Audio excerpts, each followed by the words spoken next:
A scandal in Bohemia. To Sherlock Holmes she is always the woman. I have seldom heard him mention her under any other name. In his eyes she eclipses and predominates the whole of her sex. It was not that he felt any emotion akin to love for Irene Adler. All emotions, and that one particularly, were abhorrent to his cold, precise, but admirably balanced mind. He was, I take it, the most perfect reasoning and observing machine that the world has seen, but as a lover he would have placed himself in a false position. He never spoke of the softer passions, save with a jibe and a sneer. They were admirable things for the observer, excellent for drawing the veil from men's motives and actions. But for the trained reasoner to admit such intrusions into his own delicate and finely adjusted temperament, was to introduce a distracting factor which might throw a doubt upon all his mental results. Grit in a sensitive instrument, or a crack in one of his own high-power lenses, would not be more disturbing than a strong emotion in a nature such as his. And yet there was but one woman to him, and that woman was the late Irene Adler, of dubious and questionable memory.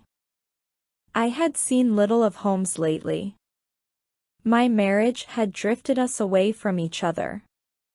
My own complete happiness, and the home-centered interests which rise up around the man who first finds himself master of his own establishment, were sufficient to absorb all my attention, while Holmes, who loathed every form of society with his whole bohemian soul, remained in our lodgings in Baker Street, buried among his old books, and alternating from week to week between cocaine and ambition, the drowsiness of the drug, and the fierce energy of his own keen nature.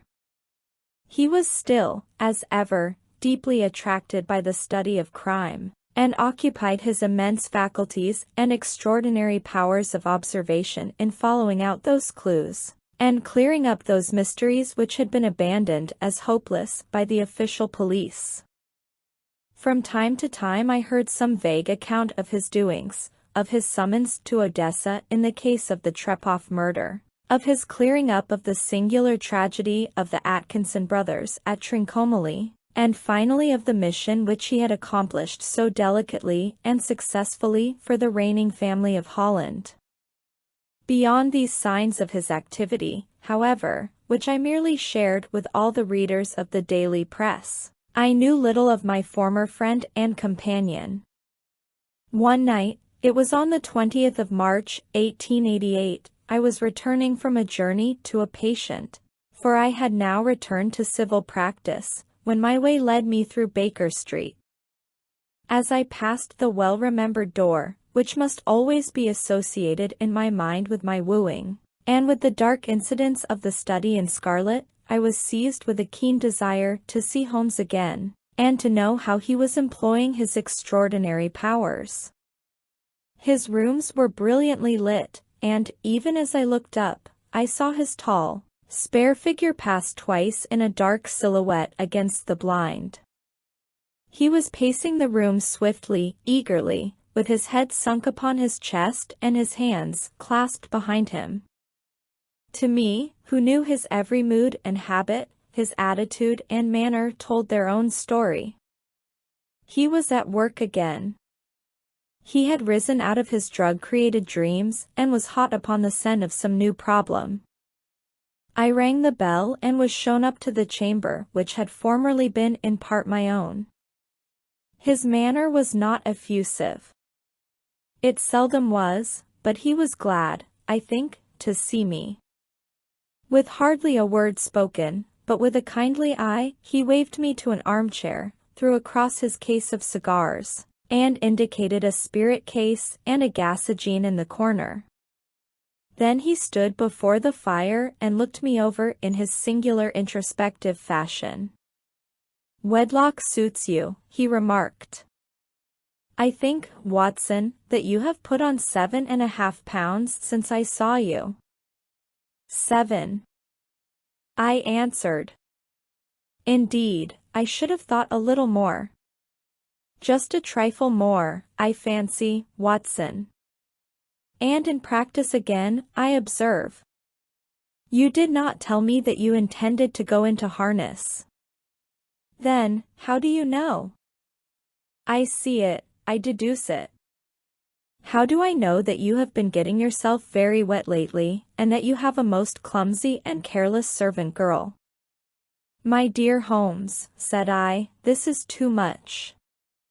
You would certainly have been burned, had you lived a few centuries ago. It is true that I had a country walk on Thursday and came home in a dreadful mess, but as I have changed my clothes I can't imagine how you deduce it. As to Mary Jane, she is incorrigible, and my wife has given her notice, but there, again, I fail to see how you work it out. He chuckled to himself and rubbed his long, nervous hands together. It is simplicity itself, said he. My eyes tell me that on the inside of your left shoe, just where the firelight strikes it, the leather is scored by 6 almost parallel cuts. Obviously they have been caused by someone who has very carelessly scraped round the edges of the sole in order to remove crusted mud from it. Hence, you see, my double deduction that you had been out in vile weather, and that you had a particularly malignant boot-slitting specimen of the London slavey. As to your practice, if a gentleman walks into my rooms smelling of iodoform, with a black mark of nitrate of silver upon his right forefinger, and a bulge on the right side of his top hat to show where he has secreted his stethoscope, I must be dull, indeed, if I do not pronounce him to be an active member of the medical profession. I could not help laughing at the ease with which he explained his process of deduction. When I hear you give your reasons, I remarked, the thing always appears to me to be so ridiculously simple that I could easily do it myself, though at each successive instance of your reasoning I am baffled until you explain your process. And yet I believe that my eyes are as good as yours. Quite so, he answered, lighting a cigarette, and throwing himself down into an armchair. You see, but you do not observe. The distinction is clear. For example, you have frequently seen the steps which lead up from the hall to this room. Frequently. How often? Well, some hundreds of times. Then how many are there? How many? I don't know. Quite so. You have not observed. And yet you have seen. That is just my point. Now, I know that there are 17 steps, because I have both seen and observed.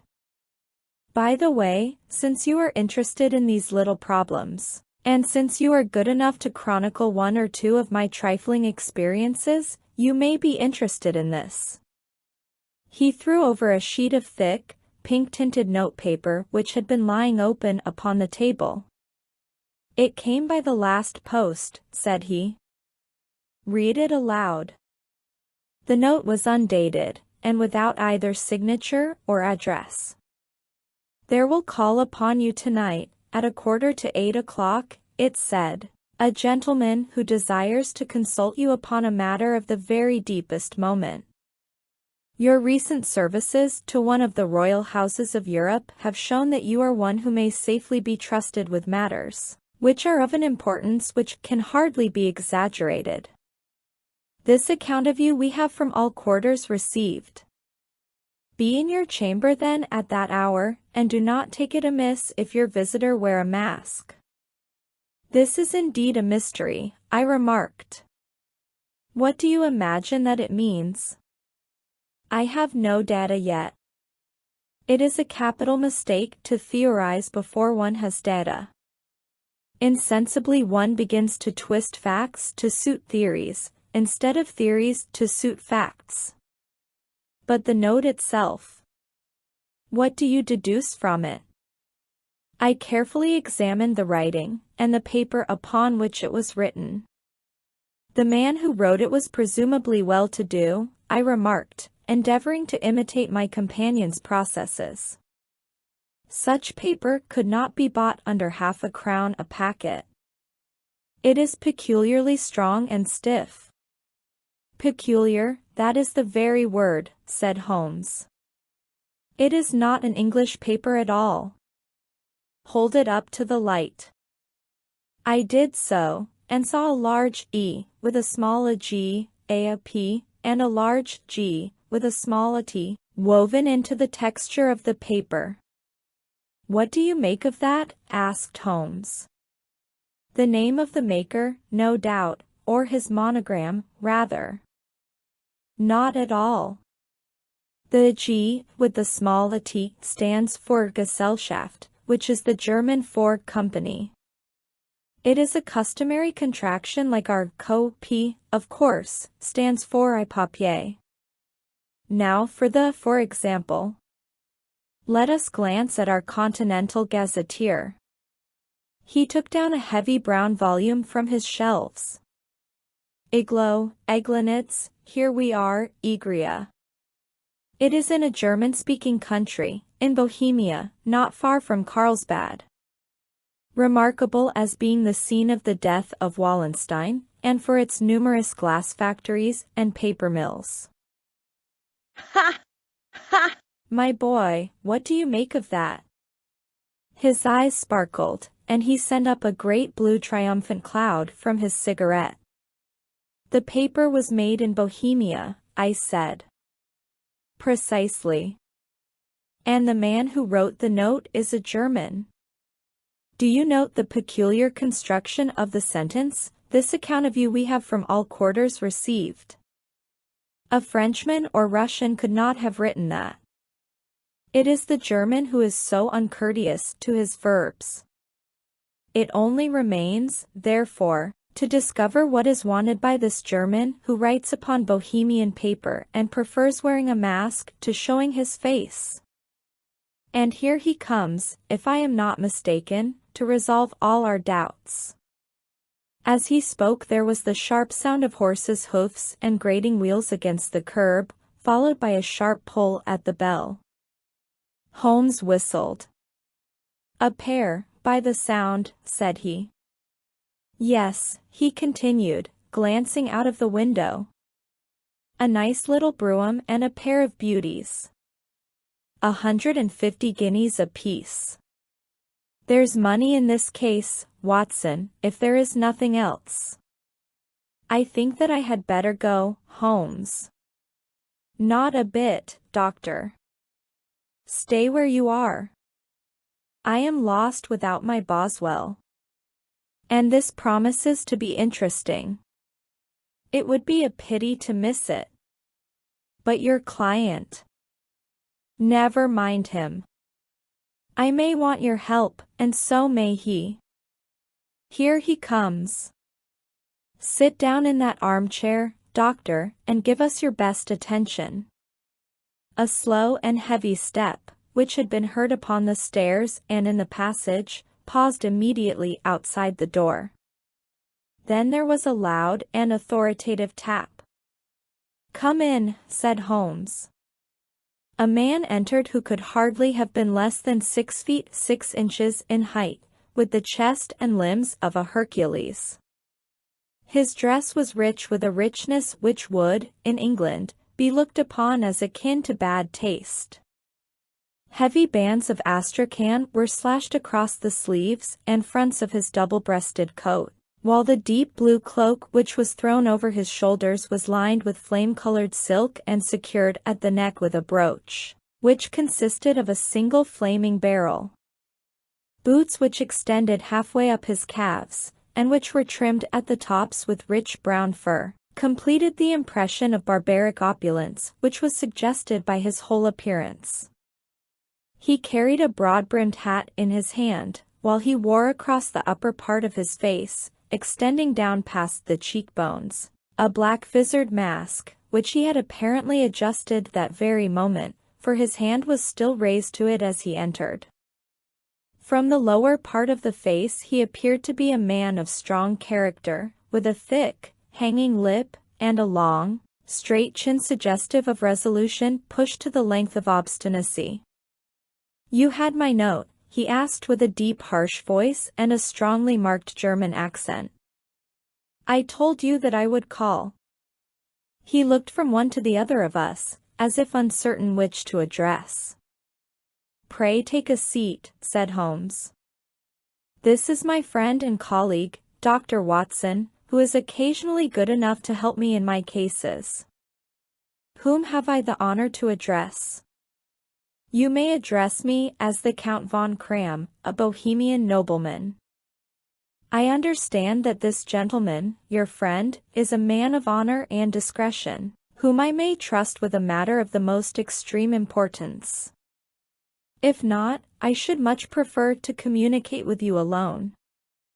I rose to go, but Holmes caught me by the wrist and pushed me back into my chair.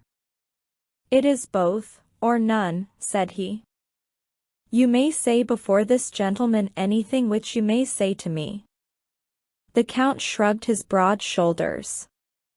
Then I must begin, said he, by binding you both to absolute secrecy for 2 years. At the end of that time the matter will be of no importance. At present it is not too much to say that it is of such weight it may have an influence upon European history. I promise, said Holmes. And I. You will excuse this mask, continued our strange visitor. The august person who employs me wishes his agent to be unknown to you, and I may confess at once that the title by which I have just called myself is not exactly my own. I was aware of it, said Holmes dryly. The circumstances are of great delicacy, and every precaution has to be taken to quench what might grow to be an immense scandal and seriously compromise one of the reigning families of Europe. To speak plainly, the matter implicates the great house of Ormstein, hereditary kings of Bohemia. I was also aware of that, murmured Holmes, settling himself down in his armchair and closing his eyes. Our visitor glanced with some apparent surprise at the languid, lounging figure of the man who had been no doubt depicted to him as the most incisive reasoner and most energetic agent in Europe. Holmes slowly reopened his eyes and looked impatiently at his gigantic client. If your Majesty would condescend to state your case, he remarked, I should be better able to advise you. The man sprang from his chair and paced up and down the room in uncontrollable agitation. Then, with a gesture of desperation, he tore the mask from his face and hurled it upon the ground. You are right, he cried, I am the king. Why should I attempt to conceal it? Why, indeed, murmured Holmes. Your Majesty had not spoken before I was aware that I was addressing Wilhelm Gottsreich Sigismund von Ormstein, Grand Duke of Kassel-Felstein, and hereditary King of Bohemia. But you can understand, said our strange visitor, sitting down once more and passing his hand over his high white forehead, you can understand that I am not accustomed to doing such business in my own person. Yet the matter was so delicate that I could not confide it to an agent without putting myself in his power. I have come incognito from Prague for the purpose of consulting you. Then, pray consult, said Holmes, shutting his eyes once more. The facts are briefly these. Some 5 years ago, during a lengthy visit to Warsaw, I made the acquaintance of the well-known adventuress, Irene Adler. The name is no doubt familiar to you. Kindly look her up in my index, Doctor, murmured Holmes without opening his eyes. For many years he had adopted a system of docketing all paragraphs concerning men and things, so that it was difficult to name a subject or a person on which he could not at once furnish information.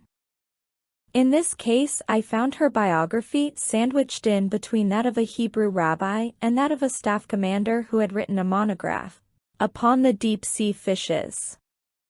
Let me see, said Holmes. Born in New Jersey in the year 1858.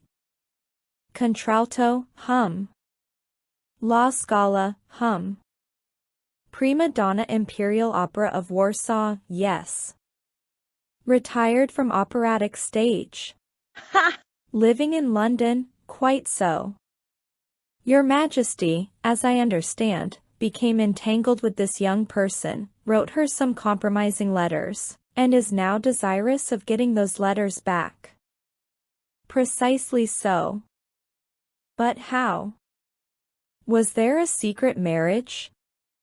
None. No legal papers or certificates? None. Then I fail to follow your Majesty. If this young person should produce her letters for blackmailing or other purposes, how is she to prove their authenticity? There is the writing. Pooh, pooh. Forgery. My private notepaper. Stolen. My own seal. Imitated. My photograph. Bought. We were both in the photograph. Oh, dear. That is very bad. Your Majesty has indeed committed an indiscretion. I was mad, insane. You have compromised yourself seriously. I was only Crown Prince then. I was young. I am but 30 now. It must be recovered. We have tried and failed. Your Majesty must pay. It must be bought.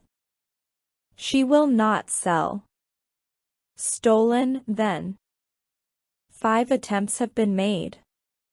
Twice burglars in my pay ransacked her house. Once we diverted her luggage when she traveled. Twice she has been waylaid. There has been no result. No sign of it? Absolutely none. Holmes laughed. It is quite a pretty little problem, said he. But a very serious one to me, returned the king reproachfully. Very, indeed. And what does she propose to do with the photograph? To ruin me. But how? I am about to be married. At 3 o'clock precisely I was at Baker Street, but Holmes had not yet returned. The landlady informed me that he had left the house shortly after 8 o'clock in the morning. I sat down beside the fire, however, with the intention of awaiting him, however long he might be.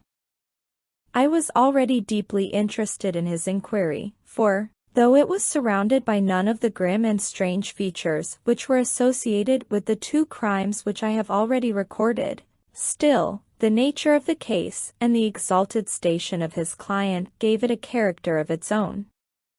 Indeed, apart from the nature of the investigation which my friend had on hand, there was something in his masterly grasp of a situation, and his keen, incisive reasoning, which made it a pleasure to me to study his system of work, and to follow the quick, subtle methods by which he disentangled the most inextricable mysteries.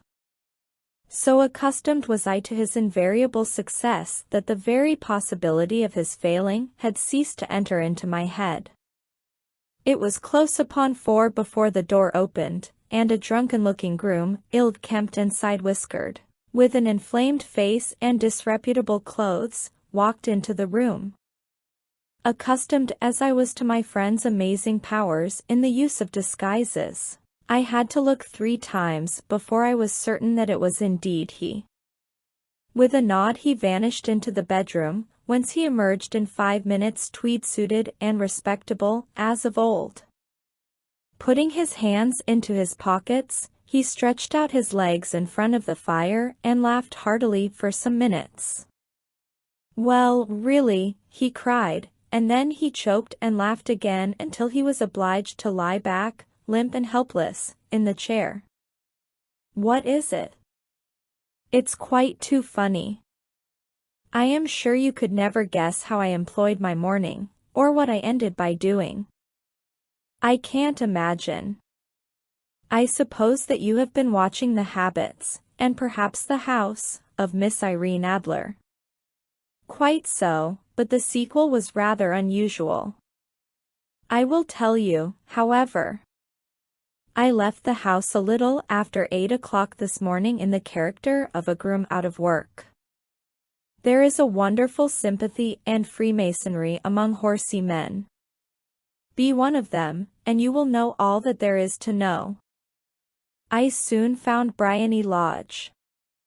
It is a bijou villa, with a garden at the back, but built out in front right up to the road, 2 stories. Chubb lock to the door. Large sitting room on the right side, well furnished, with long windows almost to the floor, and those preposterous English window fasteners which a child could open. Behind there was nothing remarkable, save that the passage window could be reached from the top of the coach house. I walked round it and examined it closely from every point of view, but without noting anything else of interest. I then lounged down the street and found, as I expected, that there was a mews in a lane which runs down by one wall of the garden. I lent the ostlers a hand in rubbing down their horses, and received in exchange 2d, a glass of half and half, 2 fills of shag tobacco, and as much information as I could desire about Miss Adler, to say nothing of half a dozen other people in the neighborhood in whom I was not in the least interested, but whose biographies I was compelled to listen to. "And what of Irene Adler?" I asked. "Oh, she has turned all the men's heads down in that part.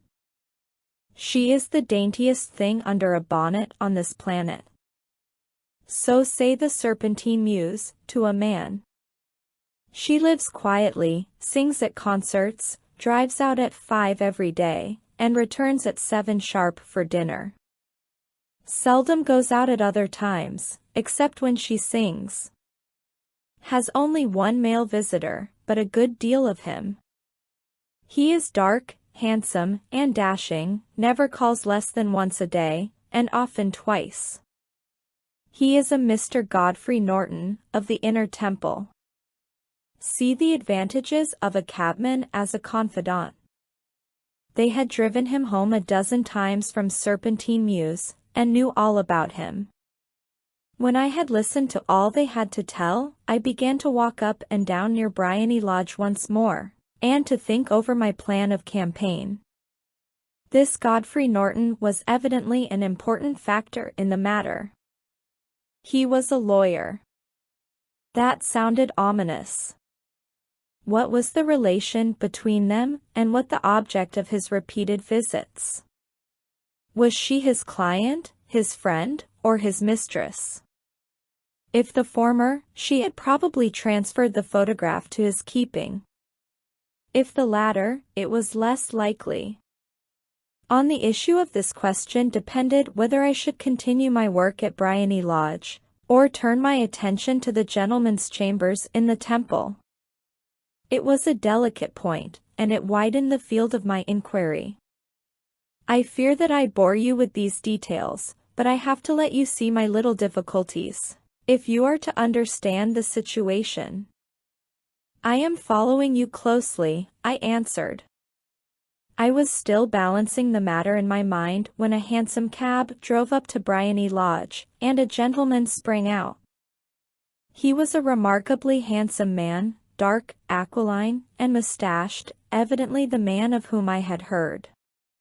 He appeared to be in a great hurry, shouted to the cabman to wait, and brushed past the maid who opened the door with the air of a man who was thoroughly at home. He was in the house about half an hour, and I could catch glimpses of him in the windows of the sitting room, pacing up and down, talking excitedly, and waving his arms. Of her I could see nothing. Presently he emerged, looking even more flurried than before.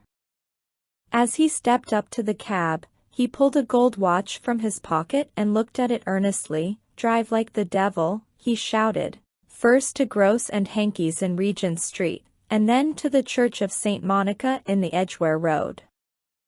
Half a guinea if you do it in 20 minutes. Away they went, and I was just wondering whether I should not do well to follow them when up the lane came a neat little landau, the coachman with his coat only half buttoned, and his tie under his ear, while all the tags of his harness were sticking out of the buckles. It hadn't pulled up before she shot out of the hall door and into it. I only caught a glimpse of her at the moment, but she was a lovely woman, with a face that a man might die for. "The Church of St. Monica, John," she cried, "and half a sovereign if you reach it in 20 minutes. This was quite too good to lose, Watson. I was just balancing whether I should run for it, or whether I should perch behind her landau when a cab came through the street. The driver looked twice at such a shabby fare, but I jumped in before he could object. "The Church of St. Monica," said I, "and half a sovereign if you reach it in 20 minutes. It was 25 minutes to 12, and of course it was clear enough what was in the wind. My cabby drove fast. I don't think I ever drove faster, but the others were there before us. The cab and the landau with their steaming horses were in front of the door when I arrived. I paid the man and hurried into the church. There was not a soul there save the two whom I had followed and a surpliced clergyman, who seemed to be expostulating with them. They were all three standing in a knot in front of the altar. I lounged up the side aisle like any other idler who has dropped into a church. Suddenly, to my surprise, the three at the altar faced round to me, and Godfrey Norton came running as hard as he could towards me. "Thank God," he cried. "You'll do. Come. Come." "What then?" I asked. "Come, man, come, only 3 minutes, or it won't be legal." I was half dragged up to the altar, and before I knew where I was I found myself mumbling responses which were whispered in my ear, and vouching for things of which I knew nothing, and generally assisting in the secure tying up of Irene Adler, spinster, to Godfrey Norton, bachelor. It was all done in an instant, and there was the gentleman thanking me on the one side and the lady on the other, while the clergyman beamed on me in front. It was the most preposterous position in which I ever found myself in my life, and it was the thought of it that started me laughing just now. It seems that there had been some informality about their license, that the clergyman absolutely refused to marry them without a witness of some sort, and that my lucky appearance saved the bridegroom from having to sally out into the streets in search of a best man. The bride gave me a sovereign, and I mean to wear it on my watch chain in memory of the occasion. "This is a very unexpected turn of affairs," said I, "and what then?" Well, I found my plans very seriously menaced. It looked as if the pair might take an immediate departure, and so necessitate very prompt and energetic measures on my part. At the church door, however, they separated, he driving back to the temple, and she to her own house. "I shall drive out in the park at 5 as usual," she said as she left him. I heard no more. They drove away in different directions, and I went off to make my own arrangements. Which are, so I have heard, to Clotilde Lothman von Saxe-Meiningen, second daughter of the King of Scandinavia. You may know the strict principles of her family. She is herself the very soul of delicacy. A shadow of a doubt as to my conduct would bring the matter to an end. And Irene Adler? Threatens to send them the photograph. And she will do it. I know that she will do it. You do not know her, but she has a soul of steel. She has the face of the most beautiful of women, and the mind of the most resolute of men. Rather than I should marry another woman, there are no lengths to which she would not go, none.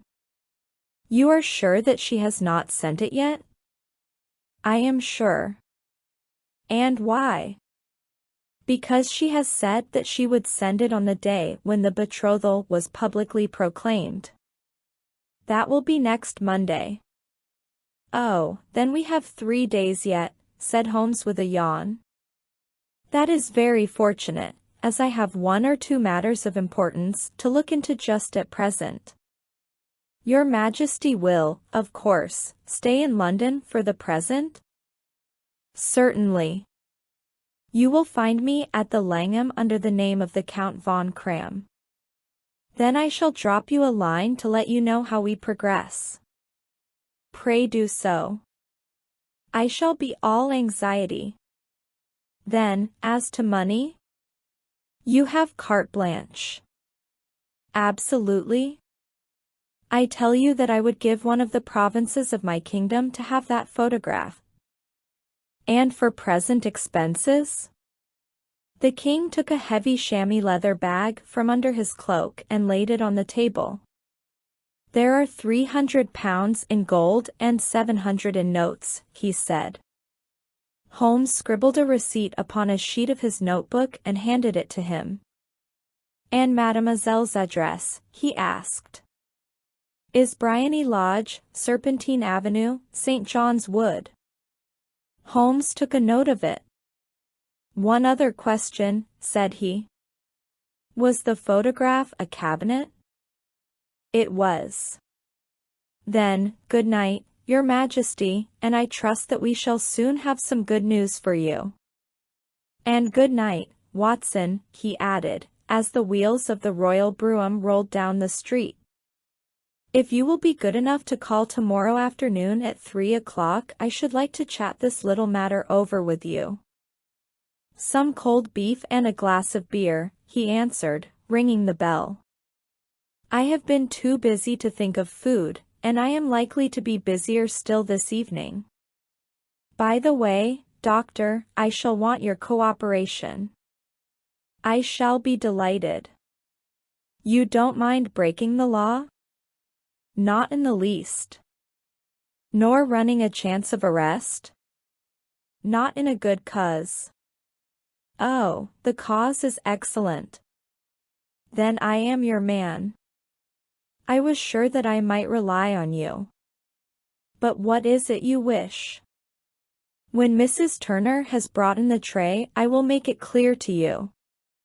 Now, he said as he turned hungrily on the simple fare that our landlady had provided, I must discuss it while I eat, for I have not much time. It is nearly 5 now. In 2 hours we must be on the scene of action. Miss Irene, or Madam, rather, returns from her drive at 7. We must be at Briony Lodge to meet her. And what then? You must leave that to me. I have already arranged what is to occur. There is only one point on which I must insist. You must not interfere, come what may. You understand? I am to be neutral? To do nothing whatever. There will probably be some small unpleasantness. Do not join in it. It will end in my being conveyed into the house. 4 or 5 minutes afterwards the sitting-room window will open. You are to station yourself close to that open window. Yes. You are to watch me, for I will be visible to you. Yes. And when I raise my hand, so, you will throw into the room what I give you to throw, and will, at the same time, raise the cry of fire. You quite follow me? Entirely. It is nothing very formidable, he said, taking a long cigar-shaped roll from his pocket. It is an ordinary plumber's smoke rocket, fitted with a cap at either end to make it self-lighting. Your task is confined to that. When you raise your cry of fire, it will be taken up by quite a number of people. You may then walk to the end of the street, and I will rejoin you in 10 minutes. I hope that I have made myself clear? I am to remain neutral, to get near the window, to watch you, and at the signal to throw in this object, then to raise the cry of fire, and to wait you at the corner of the street. Precisely. Then you may entirely rely on me. That is excellent. I think, perhaps, it is almost time that I prepare for the new role I have to play. He disappeared into his bedroom and returned in a few minutes in the character of an amiable and simple-minded nonconformist clergyman. His broad black hat, his baggy trousers, his white tie, his sympathetic smile, and general look of peering and benevolent curiosity were such as Mr. John Hare alone could have equaled. It was not merely that Holmes changed his costume. His expression, his manner, his very soul seemed to vary with every fresh part that he assumed. The stage lost a fine actor, even as science lost an acute reasoner, when he became a specialist in crime. It was 6:15 when we left Baker Street, and it still wanted 10 minutes to the hour when we found ourselves in Serpentine Avenue. It was already dusk, and the lamps were just being lighted as we paced up and down in front of Briony Lodge, waiting for the coming of its occupant. The house was just such as I had pictured it from Sherlock Holmes' succinct description, but the locality appeared to be less private than I expected. On the contrary, for a small street in a quiet neighborhood, it was remarkably animated. There was a group of shabbily dressed men smoking and laughing in a corner, a scissors grinder with his wheel, 2 guardsmen who were flirting with a nurse girl, and several well-dressed young men who were lounging up and down with cigars in their mouths. "You see," remarked Holmes, as we paced to and fro in front of the house, "this marriage rather simplifies matters. The photograph becomes a double-edged weapon now. The chances are that she would be as averse to its being seen by Mr. Godfrey Norton as our client is to its coming to the eyes of his princess. Now the question is, where are we to find the photograph?" Where, indeed? It is most unlikely that she carries it about with her. It is cabinet size. Too large for easy concealment about a woman's dress. She knows that the king is capable of having her waylaid and searched. 2 attempts of the sort have already been made. We may take it, then, that she does not carry it about with her. Where, then? Her banker or her lawyer? There is that double possibility. But I am inclined to think neither. Women are naturally secretive, and they like to do their own secreting. Why should she hand it over to anyone else? She could trust her own guardianship, but she could not tell what indirect or political influence might be brought to bear upon a businessman. Besides, remember that she had resolved to use it within a few days. It must be where she can lay her hands upon it. It must be in her own house. But it has twice been burgled. Pshaw! They did not know how to look. But how will you look? I will not look. What then? I will get her to show me. But she will refuse. She will not be able to. But I hear the rumble of wheels. It is her carriage. Now carry out my orders to the letter." As he spoke, the gleam of the sidelights of a carriage came round the curve of the avenue. It was a smart little landau which rattled up to the door of Briony Lodge. As it pulled up, one of the loafing men at the corner dashed forward to open the door in the hope of earning a copper, but was elbowed away by another loafer, who had rushed up with the same intention. A fierce quarrel broke out, which was increased by the 2 guardsmen, who took sides with one of the loungers, and by the scissors grinder, who was equally hot upon the other side. A blow was struck, and in an instant the lady, who had stepped from her carriage, was the center of a little knot of flushed and struggling men, who struck savagely at each other with their fists and sticks. Holmes dashed into the crowd to protect the lady, but, just as he reached her, he gave a cry and dropped to the ground, with the blood running freely down his face. At his fall, the guardsmen took to their heels in one direction and the loungers in the other, while a number of better-dressed people, who had watched the scuffle without taking part in it, crowded in to help the lady and to attend to the injured man. Irene Adler, as I will still call her, had hurried up the steps, but she stood at the top with her superb figure outlined against the lights of the hall, looking back into the street. "Is the poor gentleman much hurt?" she asked. "He is dead," cried several voices. "No, no, there's life in him," shouted another. "But he'll be gone before you can get him to hospital."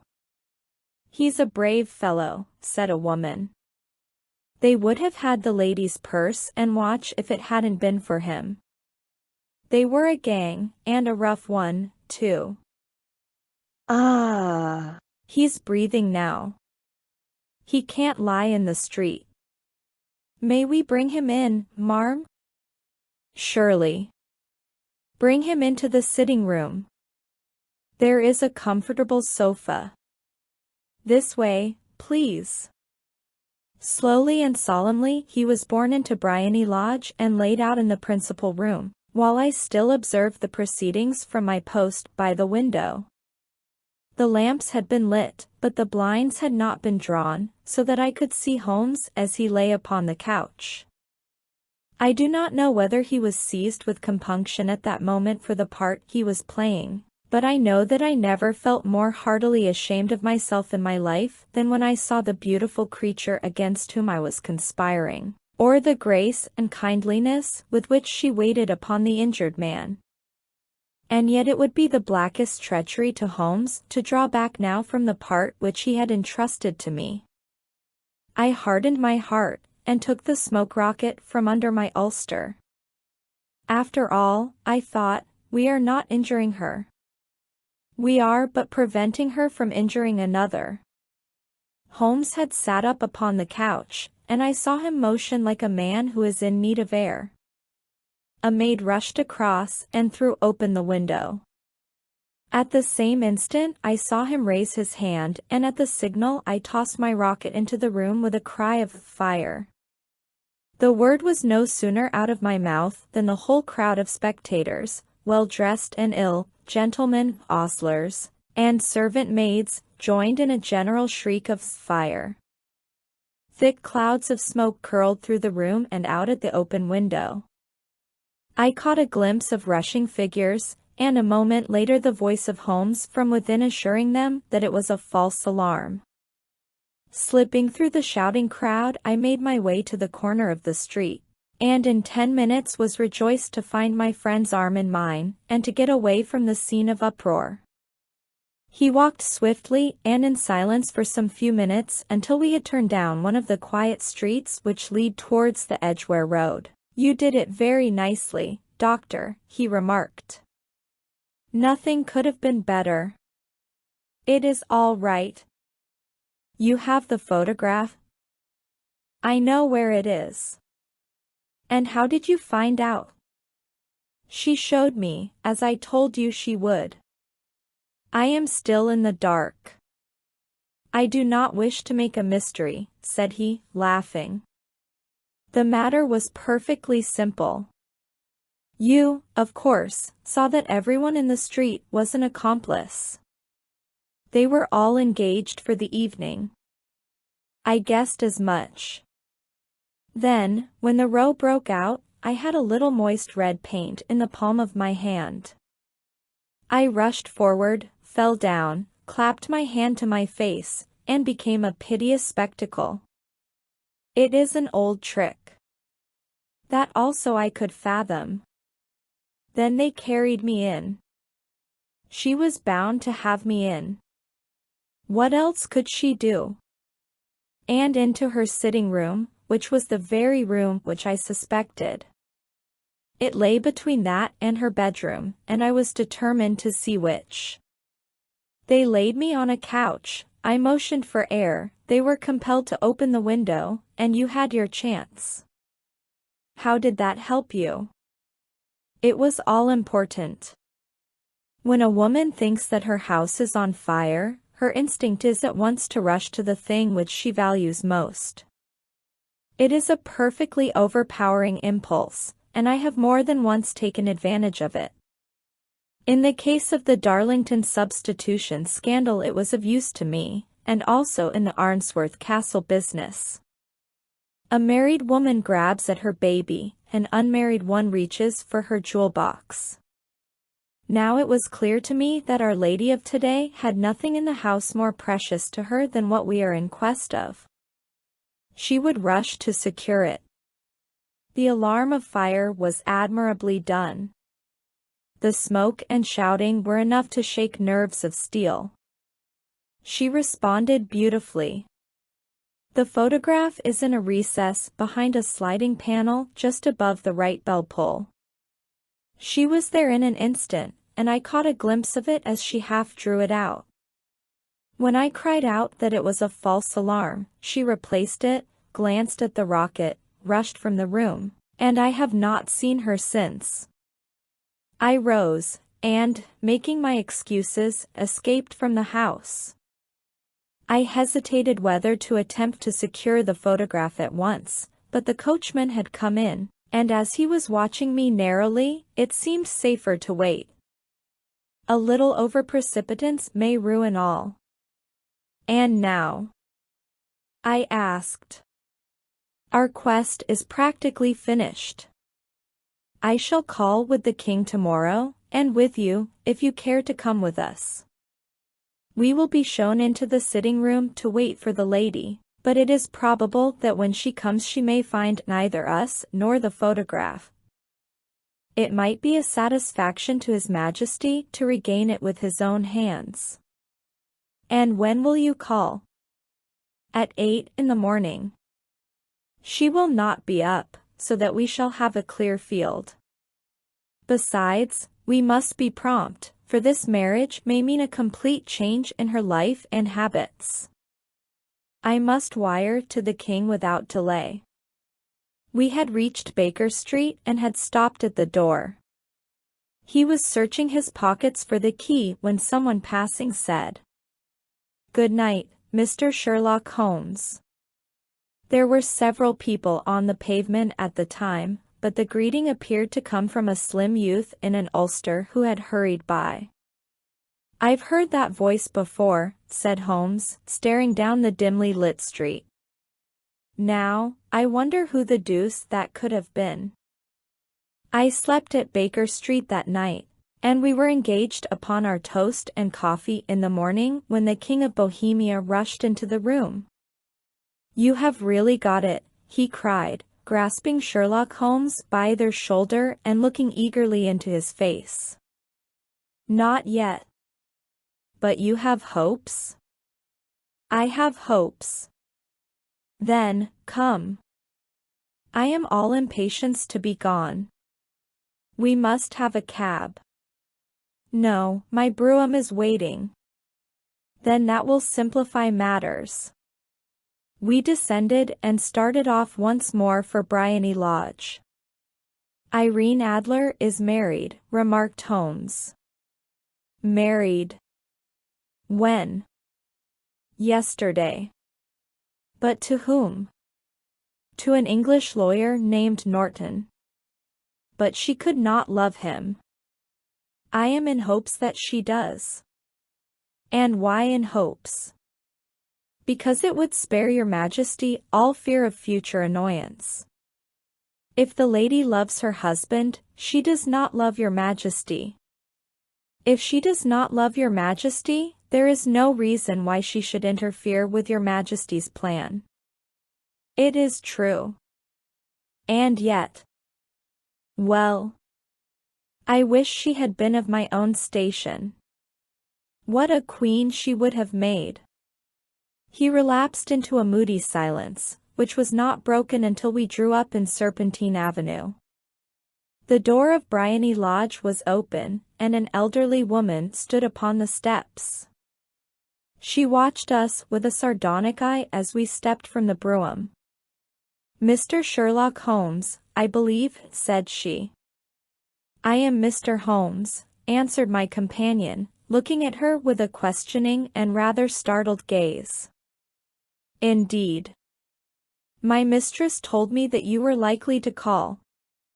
She left this morning with her husband by the 5:15 train from Charing Cross for the continent. What? Sherlock Holmes staggered back, white with chagrin and surprise. Do you mean that she has left England? Never to return. And the papers? Asked the king hoarsely. All is lost. We shall see. He pushed past the servant and rushed into the drawing room, followed by the king and myself. The furniture was scattered about in every direction, with dismantled shelves and open drawers, as if the lady had hurriedly ransacked them before her flight. Holmes rushed at the bell pull, tore back a small sliding shutter, and, plunging in his hand, pulled out a photograph and a letter. The photograph was of Irene Adler herself in evening dress. The letter was superscribed to A. Sherlock Holmes, Esq to be left till called for. My friend tore it open, and we all three read it together. It was dated at midnight of the preceding night and ran in this way. My dear Mr. Sherlock Holmes, you really did it very well. You took me in completely. Until after the alarm of fire, I had not a suspicion. But then, when I found how I had betrayed myself, I began to think. I had been warned against you months ago. I had been told that, if the king employed an agent, it would certainly be you. And your address had been given me. Yet, with all this, you made me reveal what you wanted to know. Even after I became suspicious, I found it hard to think evil of such a dear, kind old clergyman. But, you know, I have been trained as an actress myself. Male costume is nothing new to me. I often take advantage of the freedom which it gives.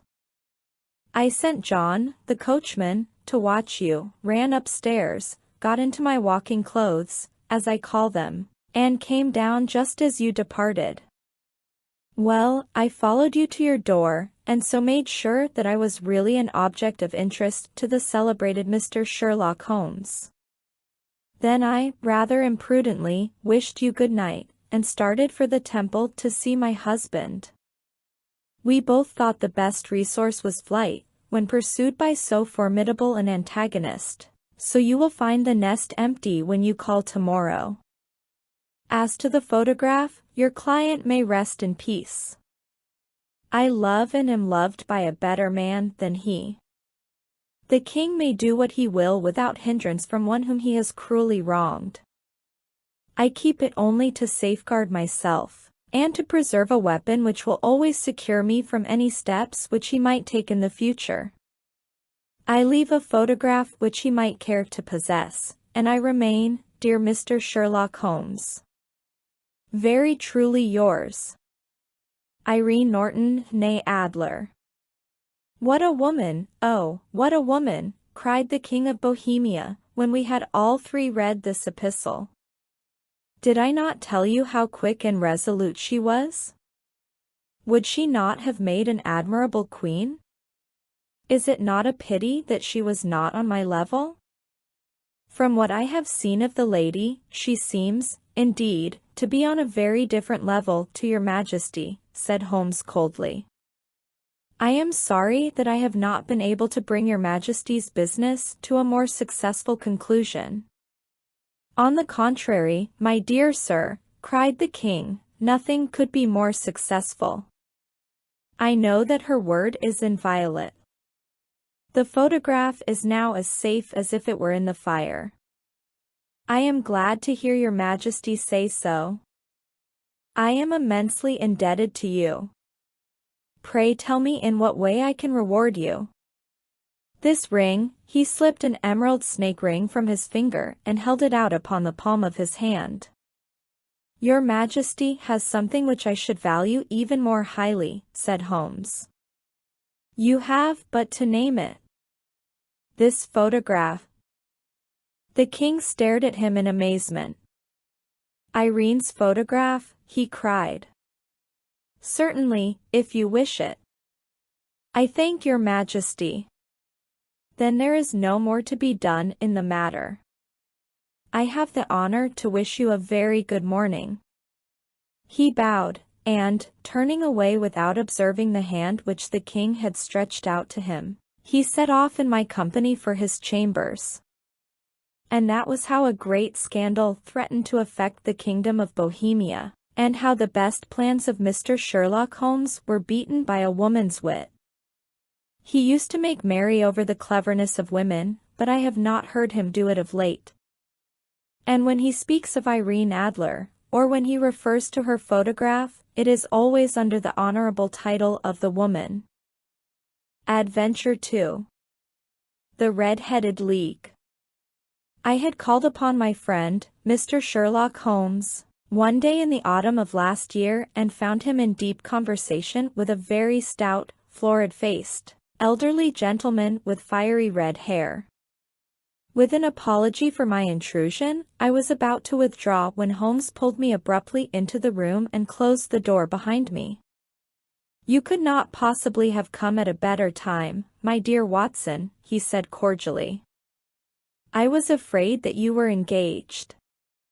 "So I am." "Very much so." "Then I can wait in the next room." "Not at all. This gentleman, Mr. Wilson, has been my partner and helper in many of my most successful cases, and I have no doubt that he will be of the utmost use to me in yours also."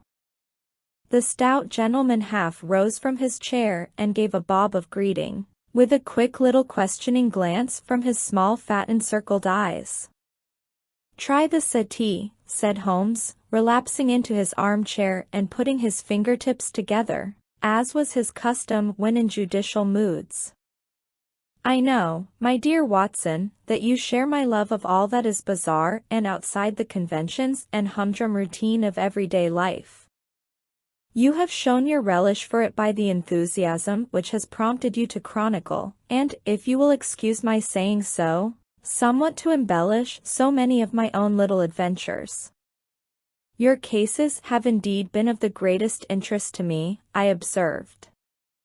"You will remember that I remarked the other day, just before we went into the very simple problem presented by Miss Mary Sutherland, that for strange effects and extraordinary combinations we must go to life itself, which is always far more daring than any effort of the imagination.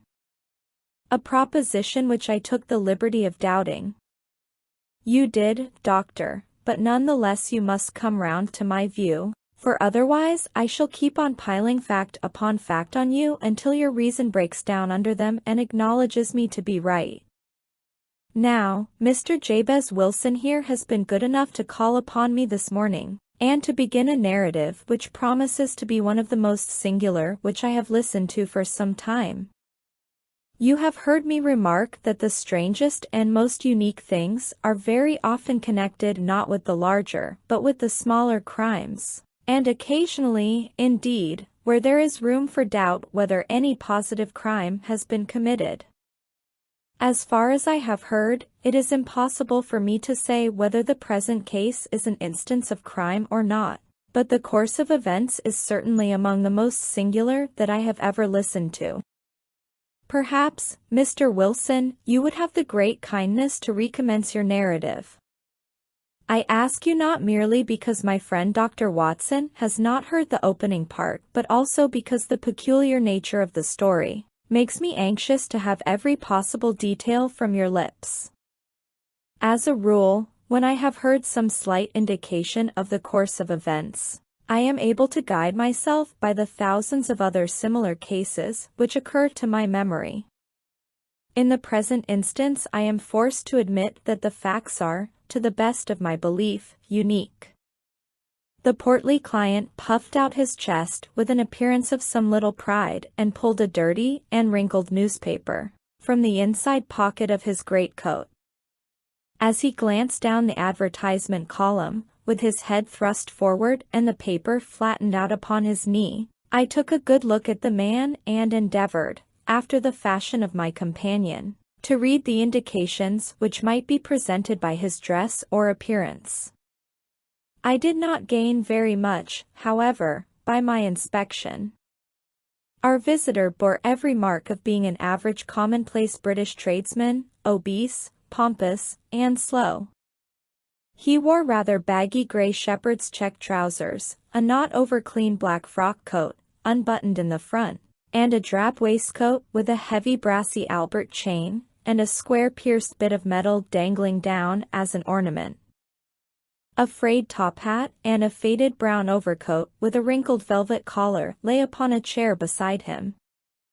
Altogether, look as I would, there was nothing remarkable about the man save his blazing red head, and the expression of extreme chagrin and discontent upon his features. Sherlock Holmes' quick eye took in my occupation, and he shook his head with a smile as he noticed my questioning glances. Beyond the obvious facts that he has at some time done manual labor, that he takes snuff, that he is a Freemason, that he has been in China, and that he has done a considerable amount of writing lately, I can deduce nothing else. Mr. Jabez Wilson started up in his chair, with his forefinger upon the paper, but his eyes upon my companion. "How, in the name of good fortune, did you know all that, Mr. Holmes?" he asked. "How did you know, for example, that I did manual labor?" "It's as true as gospel, for I began as a ship's carpenter." "Your hands, my dear sir.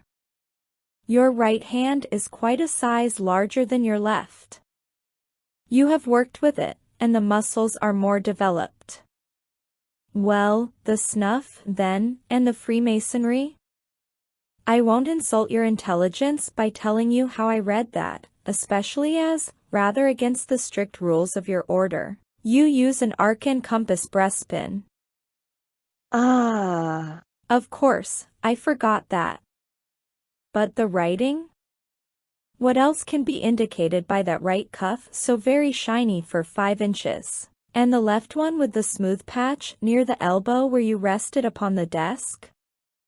"Well, but China. The fish that you have tattooed immediately above your right wrist could only have been done in China. I have made a small study of tattoo marks and have even contributed to the literature of the subject. That trick of staining the fish's scales of a delicate pink is quite peculiar to China. When, in addition, I see a Chinese coin hanging from your watch chain, the matter becomes even more simple." Mr. Jabez Wilson laughed heavily. "Well, I never," said he. "I thought at first that you had done something clever, but I see that there was nothing in it after all." "I begin to think, Watson," said Holmes, "that I make a mistake in explaining. Omni ignotum pro magnifico, you know, and my poor little reputation, such as it is, will suffer shipwreck if I am so candid. Can you not find the advertisement, Mr. Wilson?" "Yes, I have got it now," he answered with his thick red finger planted halfway down the column. "Here it is. This is what began it all. You just read it for yourself, sir." I took the paper from him and read as follows. "To the Red-Headed League, on account of the bequest of the late Ezekiah Hopkins, of Lebanon, Pennsylvania, USA. There is now another vacancy open which entitles a member of the League to a salary of £4 a week for purely nominal services. All red-headed men who are sound in body and mind and above the age of 21 years are eligible. Apply in person on Monday, at 11 o'clock, to Duncan Ross, at the offices of the League, 7 Pope's Court, Fleet Street." What on earth does this mean? I ejaculated after I had twice read over the extraordinary announcement. Holmes chuckled and wriggled in his chair, as was his habit when in high spirits. "It is a little off the beaten track, isn't it?" said he. "And now, Mr. Wilson, off you go at scratch and tell us all about yourself, your household, and the effect which this advertisement had upon your fortunes. You will first make a note, Doctor, of the paper and the date. It is the Morning Chronicle of April 27th, 1890. Just 2 months ago. Very good. Now, Mr. Wilson? Well, it is just as I have been telling you, Mr. Sherlock Holmes, said Jabez Wilson, mopping his forehead. I have a small pawnbroker's business at Coburg Square, near the city. It's not a very large affair, and of late years it has not done more than just give me a living. I used to be able to keep 2 assistants, but now I only keep 1. And I would have a job to pay him, but that he is willing to come for half wages so as to learn the business. What is the name of this obliging youth? Asked Sherlock Holmes. His name is Vincent Spaulding, and he's not such a youth either. It's hard to say his age. I should not wish a smarter assistant, Mr. Holmes, and I know very well that he could better himself and earn twice what I am able to give him. But, after all, if he is satisfied, why should I put ideas in his head? Why, indeed? You seem most fortunate in having an employee who comes under the full market price. It is not a common experience among employers in this age. I don't know that your assistant is not as remarkable as your advertisement. Oh, he has his faults, too, said Mr. Wilson. Never was such a fellow for photography. Snapping away with a camera when he ought to be improving his mind, and then diving down into the cellar like a rabbit into its hole to develop his pictures. That is his main fault, but on the whole he's a good worker. There's no vice in him. He is still with you, I presume? Yes, sir. He and a girl of 14, who does a bit of simple cooking and keeps the place clean, that's all I have in the house, for I am a widower and never had any family. We live very quietly, sir, the 3 of us, and we keep a roof over our heads and pay our debts, if we do nothing more. The first thing that put us out was that advertisement. Spaulding, he came down into the office just this day 8 weeks, with this very paper in his hand, and he says, I wish to the Lord, Mr. Wilson, that I was a red-headed man. Why that? I asks. Why, says he, here's another vacancy on the League of the Red-Headed Men. It's worth quite a little fortune to any man who gets it, and I understand that there are more vacancies than there are men, so that the trustees are at their wits' end what to do with the money. If my hair would only change color, here's a nice little crib all ready for me to step into. Why, what is it, then? I asked. You see, Mr. Holmes, I am a very stay-at-home man, and as my business came to me instead of my having to go to it, I was often weeks on end without putting my foot over the doormat. In that way I didn't know much of what was going on outside, and I was always glad of a bit of news. Have you never heard of the League of the Red-Headed Men? He asked with his eyes open. Never. Why, I wonder at that, for you are eligible yourself for one of the vacancies. And what are they worth? I asked. Oh, merely a couple of hundred a year, but the work is slight, and it need not interfere very much with one's other occupations. Well, you can easily think that that made me prick up my ears, for the business has not been over good for some years, and an extra couple of hundred would have been very handy. Tell me all about it, said I. Well, said he, showing me the advertisement, you can see for yourself that the League has a vacancy, and there is the address where you should apply for particulars. As far as I can make out, the League was founded by an American millionaire, Ezekiah Hopkins, who was very peculiar in his ways. He was himself red-headed, and he had a great sympathy for all red-headed men, so, when he died, It was found that he had left his enormous fortune in the hands of trustees, with instructions to apply the interest to the providing of easy berths to men whose hair is of that color.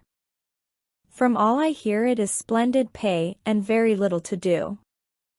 But, said I, there would be millions of red-headed men who would apply. Not so many as you might think, he answered. You see, it is really confined to Londoners, and to grown men. This American had started from London when he was young, and he wanted to do the old town a good turn.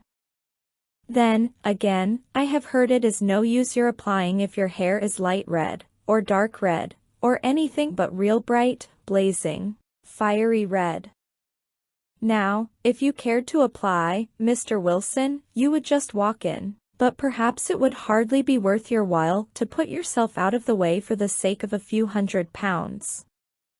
Now, it is a fact, gentlemen, as you may see for yourselves, that my hair is of a very full and rich tint, so that it seemed to me that if there was to be any competition in the matter, I stood as good a chance as any man that I had ever met. Vincent Spaulding seemed to know so much about it that I thought he might prove useful, so I just ordered him to put up the shutters for the day and to come right away with me. He was very willing to have a holiday, so we shut the business up and started off for the address that was given us in the advertisement. I never hope to see such a sight as that again, Mr. Holmes. From north, south, east, and west every man who had a shade of red in his hair had tramped into the city to answer the advertisement. Fleet Street was choked with red-headed folk, and Pope's Court looked like a coster's orange barrow. I should not have thought there were so many in the whole country as were brought together by that single advertisement. Every shade of color they were: straw, lemon, orange, brick, Irish setter, liver, clay, but, as Spaulding said, there were not many who had the real vivid flame-colored tint. When I saw how many were waiting, I would have given it up in despair, but Spaulding would not hear of it. How he did it I could not imagine, but he pushed and pulled and butted until he got me through the crowd, and right up to the steps which led to the office.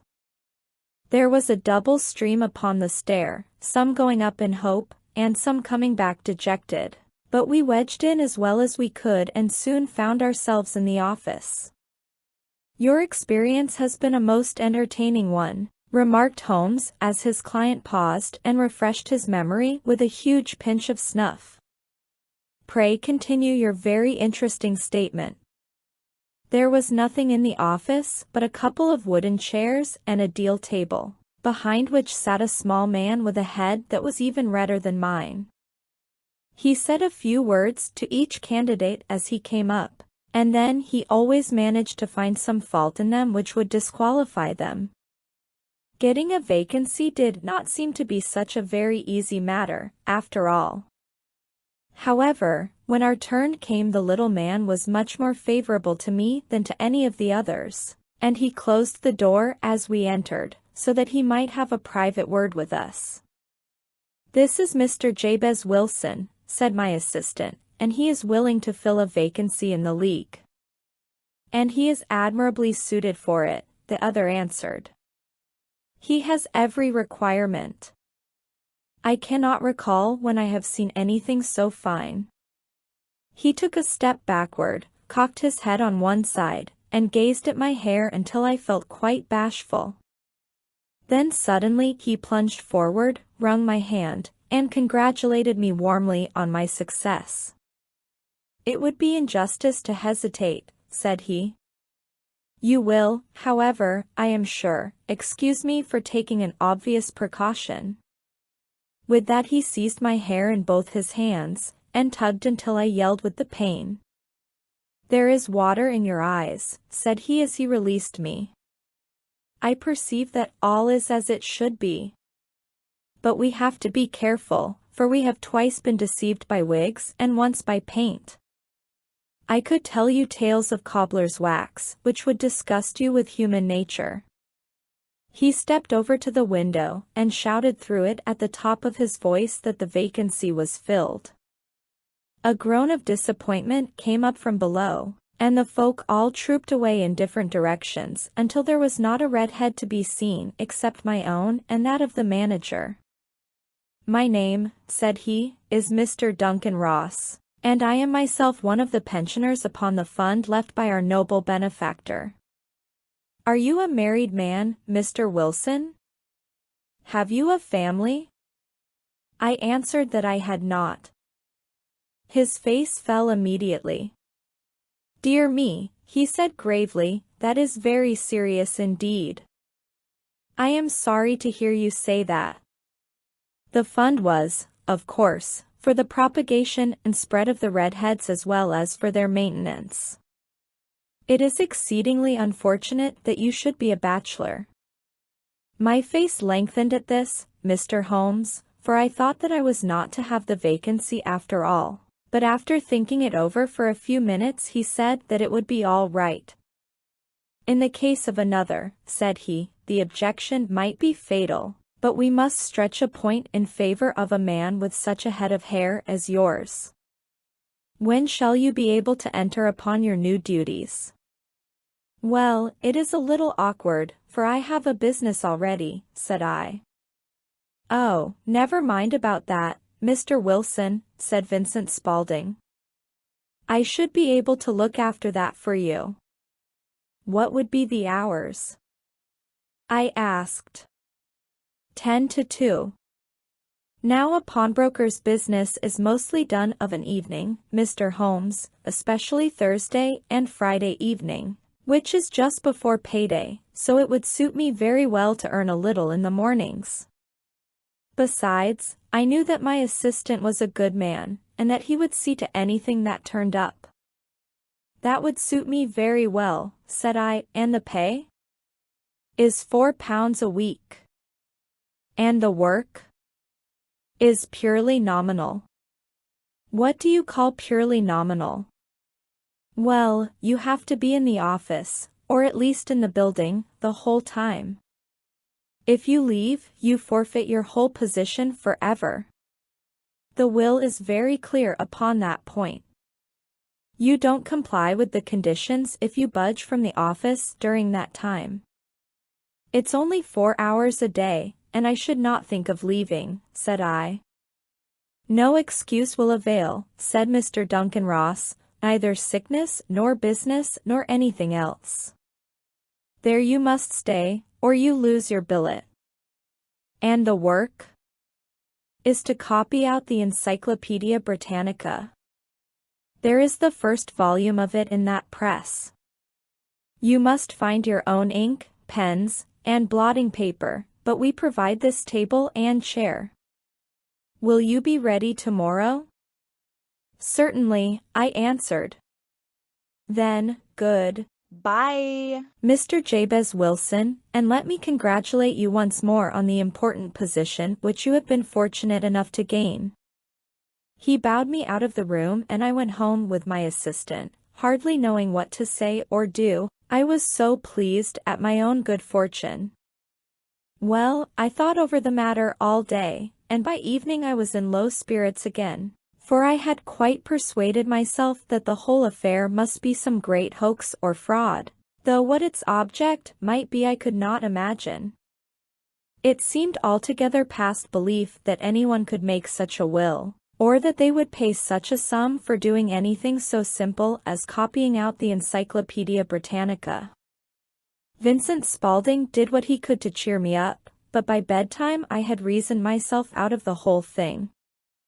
However, in the morning I determined to have a look at it anyhow, so I bought a penny bottle of ink, and with a quill pen, and 7 sheets of foolscap paper, I started off for Pope's Court. Well, to my surprise and delight, everything was as right as possible. The table was set out ready for me, and Mr. Duncan Ross was there to see that I got fairly to work. He started me off upon the letter A, and then he left me, but he would drop in from time to time to see that all was right with me. At 2 o'clock he bade me good day, complimented me upon the amount that I had written, and locked the door of the office after me. This went on day after day, Mr. Holmes. And on Saturday the manager came in and planked down 4 golden sovereigns for my week's work. It was the same next week, and the same the week after. Every morning I was there at 10, and every afternoon I left at 2. By degrees Mr. Duncan Ross took to coming in only once of a morning, and then, after a time, he did not come in at all. Still, of course, I never dared to leave the room for an instant, for I was not sure when he might come, and the billet was such a good one, and suited me so well, that I would not risk the loss of it. 8 weeks passed away like this, and I had written about abbots and archery and armor and architecture and Attica, and hoped with diligence that I might get on to the bees before very long. It cost me something in foolscap, and I had pretty nearly filled a shelf with my writings. And then suddenly the whole business came to an end. To an end? Yes, sir. And no later than this morning. I went to my work as usual at 10 o'clock, but the door was shut and locked, with a little square of cardboard hammered onto the middle of the panel with a tack. Here it is, and you can read for yourself. He held up a piece of white cardboard about the size of a sheet of notepaper. It read in this fashion: The Red-Headed League. Iehis. Dissolved. October 9, 1890. Sherlock Holmes and I surveyed this curt announcement and the rueful face behind it, until the comical side of the affair so completely overtopped every other consideration that we both burst out into a roar of laughter. "I cannot see that there is anything very funny," cried our client, flushing up to the roots of his flaming head. "If you can do nothing better than laugh at me, I can go elsewhere." "No, no," cried Holmes, shoving him back into the chair from which he had half risen. "I really wouldn't miss your case for the world. It is most refreshingly unusual. But there is, if you will excuse my saying so, 7 sheets of foolscap paper. I started off for Pope's Court. Well, to my surprise and delight, everything was as right as possible. The table was set out ready for me, and Mr. Duncan Ross was there to see that I got fairly to work. He started me off upon the letter A, and then he left me, but he would drop in from time to see that all was right with me. At 2 o'clock he bade me good day, complimented me upon the amount that I had written, and locked the door of the office after me. This went on day after day, Mr. Holmes. And on Saturday the manager came in and planked down 4 golden sovereigns for my week's work. It was the same next week, and the same the week after. Every morning I was there at 10, and every afternoon I left at 2. By degrees Mr. Duncan Ross took to coming in only once of a morning, and then, after a time, he did not come in at all. Still, of course, I never dared to leave the room for an instant, for I was not sure when he might come, and the billet was such a good one, and suited me so well, that I would not risk the loss of it. 8 weeks passed away like this, and I had written about abbots and archery and armor and architecture and Attica, and hoped with diligence that I might get on to the bees before very long.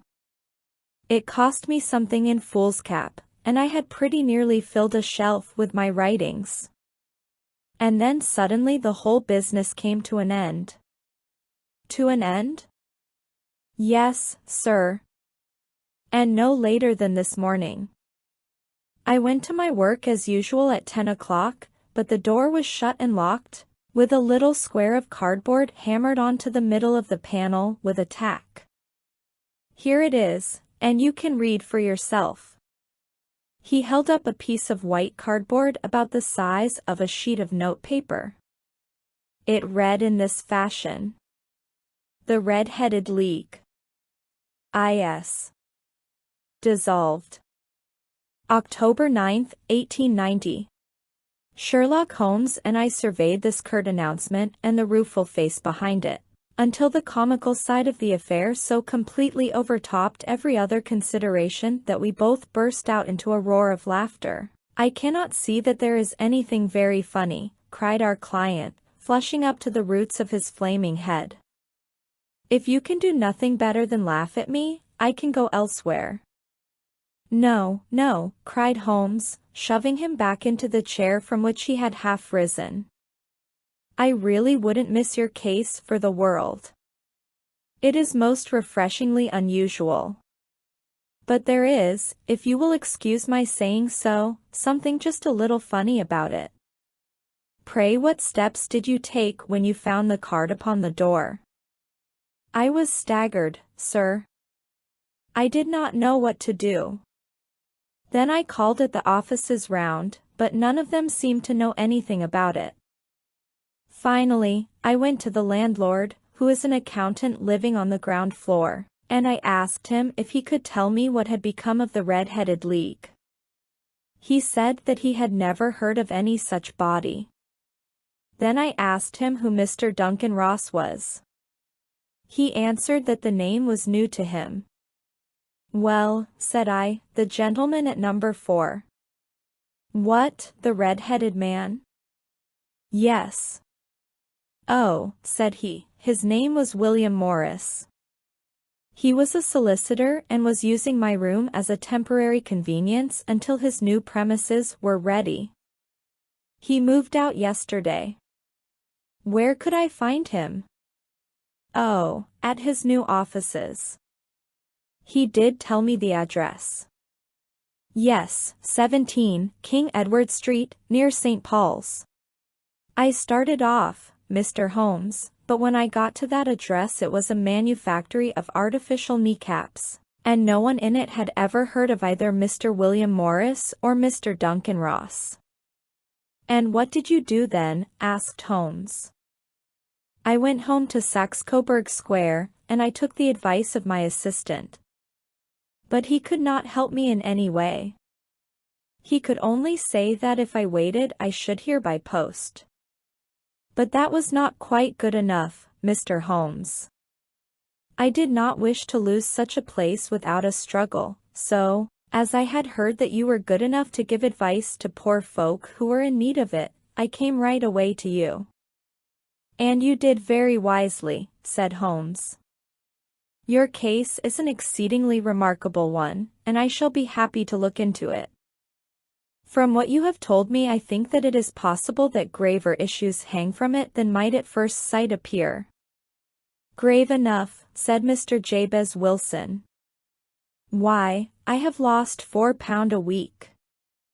As far as you are personally concerned, remarked Holmes, I do not see that you have any grievance against this extraordinary league. On the contrary, you are, as I understand, richer by some £30. To say nothing of the minute knowledge which you have gained on every subject which comes under the letter A, you have lost nothing by them. No, sir. But I want to find out about them, and who they are, and what their object was in playing this prank, if it was a prank, upon me. It was a pretty expensive joke for them, for it cost them £32. We shall endeavor to clear up these points for you. And, first, 1 or 2 questions, Mr. Wilson. This assistant of yours who first called your attention to the advertisement, how long had he been with you? About a month then. How did he come? In answer to an advertisement. Was he the only applicant? No, I had a dozen. Why did you pick him? Because he was handy and would come cheap. At half wages, in fact. Yes. What is he like, this Vincent Spaulding? Small, stout-built, very quick in his ways, no hair on his face, though he's not short of 30. Has a white splash of acid upon his forehead. Holmes sat up in his chair in considerable excitement. I thought as much, said he. Have you ever observed that his ears are pierced for earrings? Yes, sir.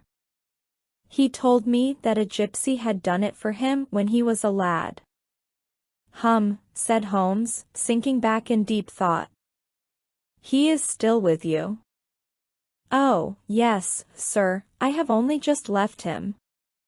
And has your business been attended to in your absence? Nothing to complain of, sir. There's never very much to do of a morning. That will do, Mr. Wilson. I shall be happy to give you an opinion upon the subject in the course of a day or two. Today is Saturday, and I hope that by Monday we may come to a conclusion. Well, Watson, said Holmes when our visitor had left us, what do you make of it all? I make nothing of it, I answered frankly. It is a most mysterious business. As a rule, said Holmes, the more bizarre a thing is the less mysterious it proves to be. It is your commonplace, featureless crimes which are really puzzling, just as a commonplace face is the most difficult to identify. But I must be prompt over this matter. What are you going to do, then? I asked. To smoke, he answered. It is quite a three-pipe problem, and I beg that you won't speak to me for 50 minutes. He curled himself up in his chair, with his thin knees drawn up to his hawk-like nose, and there he sat with his eyes closed and his black clay pipe thrusting out like the bill of some strange bird. I had come to the conclusion that he had dropped asleep, and indeed was nodding myself, when he suddenly sprang out of his chair with the gesture of a man who has made up his mind and put his pipe down upon the mantelpiece. Sarasate plays at the St. James's Hall this afternoon, he remarked. What do you think, Watson? Could your patients spare you for a few hours? I have nothing to do today. My practice is never very absorbing. Then put on your hat and come. I am going through the city first, and we can have some lunch on the way. I observe that there is a good deal of German music on the program, which is rather more to my taste than Italian or French. It is introspective, and I want to introspect. Come along. We traveled by the underground as far as Aldersgate, and a short walk took us to Saxe-Coburg Square, the scene of the singular story which we had listened to in the morning. It was a poky, little, shabby-genteel place, where 4 lines of dingy 2-storied brick houses looked out into a small railed-in enclosure, where a lawn of weedy grass and a few clumps of faded laurel bushes made a hard fight against a smoke-laden and uncongenial atmosphere.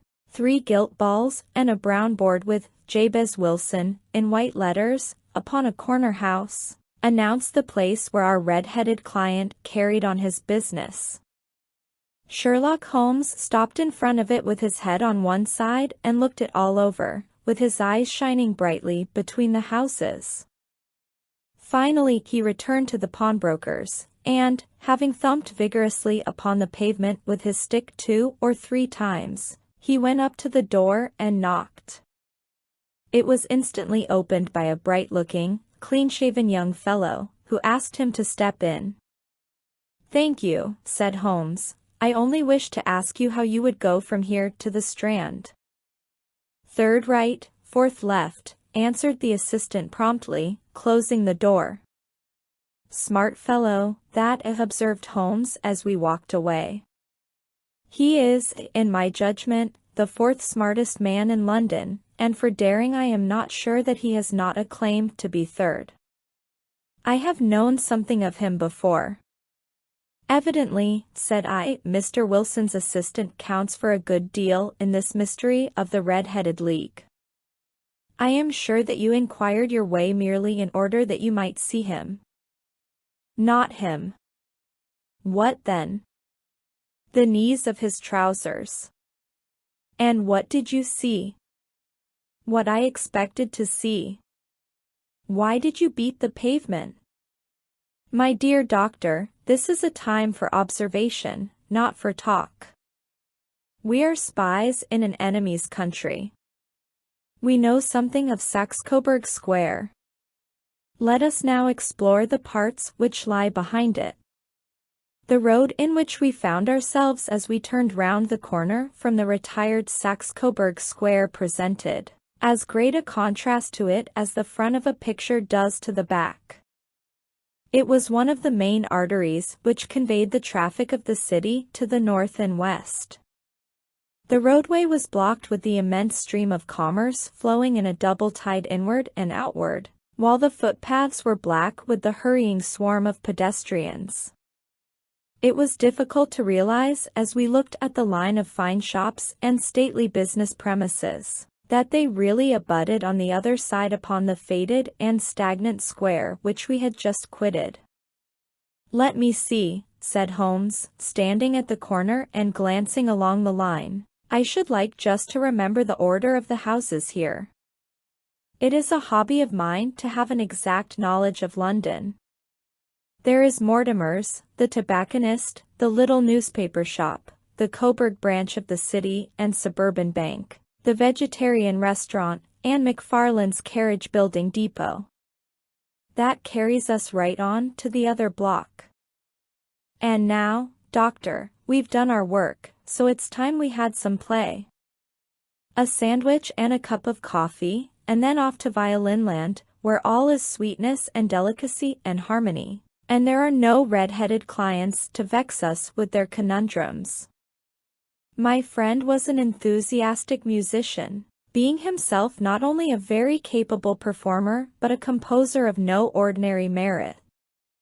All the afternoon he sat in the stalls wrapped in the most perfect happiness, gently waving his long, thin fingers in time to the music, while his gently smiling face and his languid, dreamy eyes were as unlike those of Holmes the sleuth-hound, Holmes the relentless, keen-witted, ready-handed criminal agent, as it was possible to conceive. In his singular character the dual nature alternately asserted itself, and his extreme exactness and astuteness represented, as I have often thought, the reaction against the poetic and contemplative mood which occasionally predominated in him. The swing of his nature took him from extreme languor to devouring energy, and, as I knew well, he was never so truly formidable as when, for days on end, he had been lounging in his armchair amid his improvisations and his black-letter editions. Then it was that the lust of the chase would suddenly come upon him, and that his brilliant reasoning power would rise to the level of intuition, until those who were unacquainted with his methods would look askance at him as on a man whose knowledge was not that of other mortals. When I saw him that afternoon so enwrapped in the music at St. James's Hall, I felt that an evil time might be coming upon those whom he had set himself to hunt down. "You want to go home, no doubt, Doctor," he remarked as we emerged. "Yes, it would be as well. And I have some business to do which will take some hours. This business at Coburg Square is serious." "Why serious?" "A considerable crime is in contemplation. I have every reason to believe that we shall be in time to stop it. But today being Saturday rather complicates matters. I shall want your help tonight." "At what time?" 10 will be early enough. I shall be at Baker Street at 10. "Very well. And, I say, Doctor, there may be some little danger, so kindly put your army revolver in your pocket." He waved his hand, turned on his heel, and disappeared in an instant among the crowd. I trust that I am not more dense than my neighbors, but I was always oppressed with a sense of my own stupidity in my dealings with Sherlock Holmes. Here I had heard what he had heard, I had seen what he had seen, and yet from his words it was evident that he saw clearly not only what had happened but what was about to happen, while to me the whole business was still confused and grotesque. As I drove home to my house in Kensington I thought over it all. From the extraordinary story of the red-headed copier of the encyclopedia down to the visit to Saxe-Coburg Square, and the ominous words with which he had parted from me. What was this nocturnal expedition, and why should I go armed? Where were we going, and what were we to do? I had the hint from Holmes that this smooth-faced pawnbroker's assistant was a formidable man, a man who might play a deep game. I tried to puzzle it out, but gave it up in despair and set the matter aside until night should bring an explanation. It was 9:15 when I started from home and made my way across the park, and so through Oxford Street to Baker Street. 2 hansoms were standing at the door, and as I entered the passage I heard the sound of voices from above. On entering his room, I found Holmes in animated conversation with 2 men, one of whom I recognized as Peter Jones, the official police agent, while the other was a long, thin, sad-faced man, with a very shiny hat and oppressively respectable frock coat. Ha! "Our party is complete," said Holmes, buttoning up his pea jacket and taking his heavy hunting crop from the rack. "Watson, I think you know Mr. Jones, of Scotland Yard? Let me introduce you to Mr. Merryweather, who is to be our companion in tonight's adventure. We're hunting in couples again, Doctor, you see," said Jones in his consequential way. "Our friend here is a wonderful man for starting a chase. All he wants is an old dog to help him to do the running down. I hope a wild goose may not prove to be the end of our chase," observed Mr. Merryweather gloomily. "You may place considerable confidence in Mr. Holmes, sir," said the police agent loftily. "He has his own little methods, which are, if he won't mind my saying so, just a little too theoretical and fantastic, but he has the makings of a detective in him. It is not too much to say that once or twice, as in that business of the Sholto murder and the Agra treasure, he has been more nearly correct than the official force." "Oh, if you say so, Mr. Jones, it is all right," said the stranger with deference. "Still, I confess that I miss my rubber. It is the first Saturday night for 27 years that I have not had my rubber." "I think you will find," said Sherlock Holmes, "that you will play for a higher stake tonight than you have ever done yet, and that the play will be more exciting. For you, Mr. Merryweather, the stake will be some £30,000, and for you, Jones, it will be the man upon whom you wish to lay your hands. John Clay, the murderer, thief, smasher, and forger. He's a young man, Mr. Merryweather, but he is at the head of his profession, and I would rather have my bracelets on him than on any criminal in London. He's a remarkable man, is young John Clay. His grandfather was a royal duke, and he himself has been to Eton and Oxford. His brain is as cunning as his fingers, and though we meet signs of him at every turn, we never know where to find the man himself.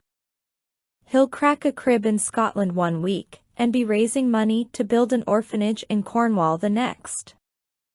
I've been on his track for years and have never set eyes on him yet. I hope that I may have the pleasure of introducing you tonight. I've had 1 or 2 little turns also with Mr. John Clay, and I agree with you that he is at the head of his profession. It is past 10, however, and quite time that we started. If you two will take the first hansom, Watson and I will follow in the second." Sherlock Holmes was not very communicative during the long drive and lay back in the cab humming the tunes which he had heard in the afternoon. We rattled through an endless labyrinth of gaslit streets until we emerged into Farrington Street. "We are close there now," my friend remarked. "This fellow Merryweather is a bank director, and personally interested in the matter. I thought it as well to have Jones with us also. He is not a bad fellow, though an absolute imbecile in his profession. He has one positive virtue. He is as brave as a bulldog and as tenacious as a lobster if he gets his claws upon anyone. Here we are, and they are waiting for us." We had reached the same crowded thoroughfare in which we had found ourselves in the morning. Our cabs were dismissed, and, following the guidance of Mr. Merryweather, we passed down a narrow passage and through a side door, which he opened for us. Within there was a small corridor, which ended in a very massive iron gate. This also was opened, and led down a flight of winding stone steps, which terminated at another formidable gate. Mr. Merriweather stopped to light a lantern, and then conducted us down a dark, earth-smelling passage, and so, after opening a third door, into a huge vault or cellar, which was piled all round with crates and massive boxes. "You are not very vulnerable from above," Holmes remarked as he held up the lantern and gazed about him. "Nor from below," said Mr. Merriweather, striking his stick upon the flags which lined the floor. "Why, dear me, it sounds quite hollow," he remarked, looking up in surprise. "I must really ask you to be a little more quiet," said Holmes severely. "You have already imperiled the whole success of our expedition. Might I beg that you would have the goodness to sit down upon one of those boxes, and not to interfere?" The solemn Mr. Merriweather perched himself upon a crate, with a very injured expression upon his face, while Holmes fell upon his knees upon the floor and, with the lantern and a magnifying lens, began to examine minutely the cracks between the stones. A few seconds sufficed to satisfy him, for he sprang to his feet again and put his glass in his pocket.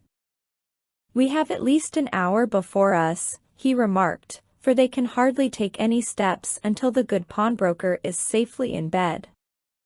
Then they will not lose a minute, for the sooner they do their work the longer time they will have for their escape.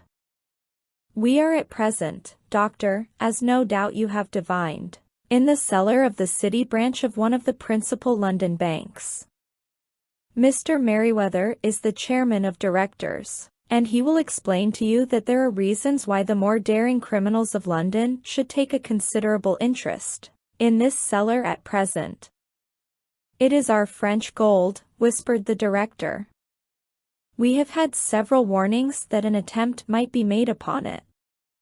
"Your French gold?" "Yes.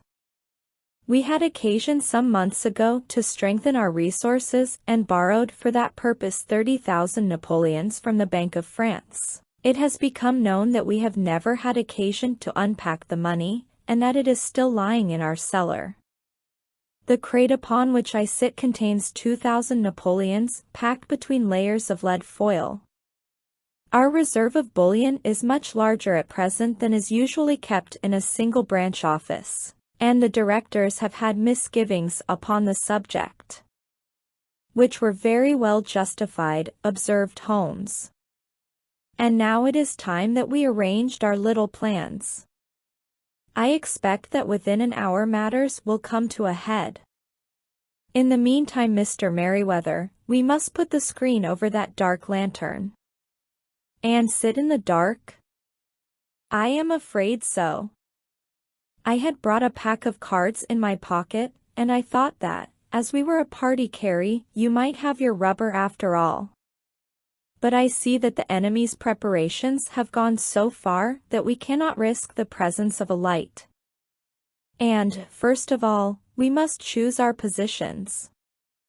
These are daring men, and though we shall take them at a disadvantage, they may do us some harm unless we are careful. I shall stand behind this crate, and do you conceal yourselves behind those. Then, when I flash a light upon them, close and swiftly.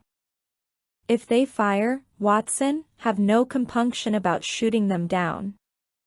I placed my revolver, cocked, upon the top of the wooden case behind which I crouched.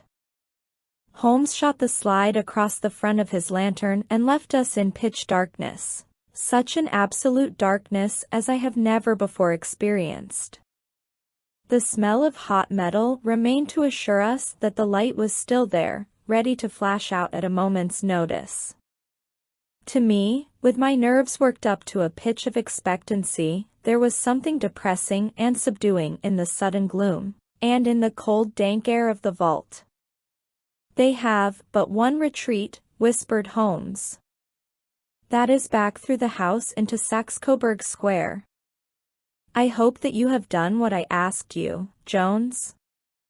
I have an inspector and 2 officers waiting at the front door. Then we have stopped all the holes. And now we must be silent and wait. What a time it seemed. From comparing notes afterwards, it was but an hour and a quarter, yet it appeared to me that the night must have almost gone, and the dawn be breaking above us. My limbs were weary and stiff, for I feared to change my position, yet my nerves were worked up to the highest pitch of tension, and my hearing was so acute that I could not only hear the gentle breathing of my companions, but I could distinguish the deeper, heavier in-breath of the bulky Jones from the thin, sighing note of the bank director. From my position I could look over the case in the direction of the floor. Suddenly my eyes caught the glint of a light. At first it was but a lurid spark upon the stone pavement. Then it lengthened out until it became a yellow line, and then, without any warning or sound, a gash seemed to open and a hand appeared. A white, almost womanly hand, which felt about in the center of the little area of light. For a minute or more the hand, with its writhing fingers, protruded out of the floor. Then it was withdrawn as suddenly as it appeared, and all was dark again save the single lurid spark which marked a chink between the stones. Its disappearance, however, was but momentary. With a rending, tearing sound, one of the broad, white stones turned over upon its side and left a square, gaping hole, through which streamed the light of a lantern. Over the edge there peeped a clean-cut, boyish face, which looked keenly about it, and then, with a hand on either side of the aperture, drew itself shoulder-high and waist-high until one knee rested upon the edge. In another instant he stood at the side of the hole and was hauling after him a companion, lithe and small like himself, with a pale face and a shock of very red hair. "It's all clear," he whispered. "Have you the chisel and the bags?" "Great Scott! Jump, Archie, jump, and I'll swing for it." Sherlock Holmes had sprung out and seized the intruder by the collar. The other dived down the hole, and I heard the sound of rending cloth as Jones clutched at his skirts. The light flashed upon the barrel of a revolver, but Holmes' hunting crop came down on the man's wrist, and the pistol clinked upon the stone floor. "It's no use, John Clay," said Holmes blandly. "You have no chance at all." "So I see," the other answered with the utmost coolness. "I fancy that my pal is all right, though I see you have got his coat-tails." "There are 3 men waiting for him at the door," said Holmes. "Oh, indeed. You seem to have done the thing very completely. I must compliment you." "And I you," Holmes answered. "Your red-headed idea was very new and effective." "You'll see your pal again presently," said Jones. "He's quicker at climbing down holes than I am. Just hold out while I fix the derbies." "I beg that you will not touch me with your filthy hands," remarked our prisoner as the handcuffs clattered upon his wrists. "You may not be aware that I have royal blood in my veins. Have the goodness, also, when you address me always to say sir and please." "All right," said Jones with a stare and a snigger. "Well, would you please, sir, march upstairs, where we can get a cab to carry your highness to the police station?" "That is better," said John Clay serenely. He made a sweeping bow to the 3 of us and walked quietly off in the custody of the detective. "Really, Mr. Holmes," said Mr. Merriweather as we followed them from the cellar, "I do not know how the bank can thank you or repay you. There is no doubt that you have detected and defeated in the most complete manner one of the most determined attempts at bank robbery that have ever come within my experience. I have had 1 or 2 little scores of my own to settle with Mr. John Clay," said Holmes. "I have been at some small expense over this matter, which I shall expect the bank to refund, But beyond that, I am amply repaid by having had an experience which is in many ways unique, and by hearing the very remarkable narrative of the Red-Headed League. You see, Watson, he explained in the early hours of the morning as we sat over a glass of whiskey and soda in Baker Street. It was perfectly obvious from the first that the only possible object of this rather fantastic business, of the advertisement of the League and the copying of the encyclopedia, must be to get this not overbright pawnbroker out of the way for a number of hours every day. It was a curious way of managing it, but really, it would be difficult to suggest a better. The method was no doubt suggested to Clay's ingenious mind by the color of his accomplice's hair. The £4 a week was a lure which must draw him, and what was it to them, who were playing for thousands? They put in the advertisement, one rogue has the temporary office, the other rogue incites the man to apply for it, and together they managed to secure his absence every morning in the week.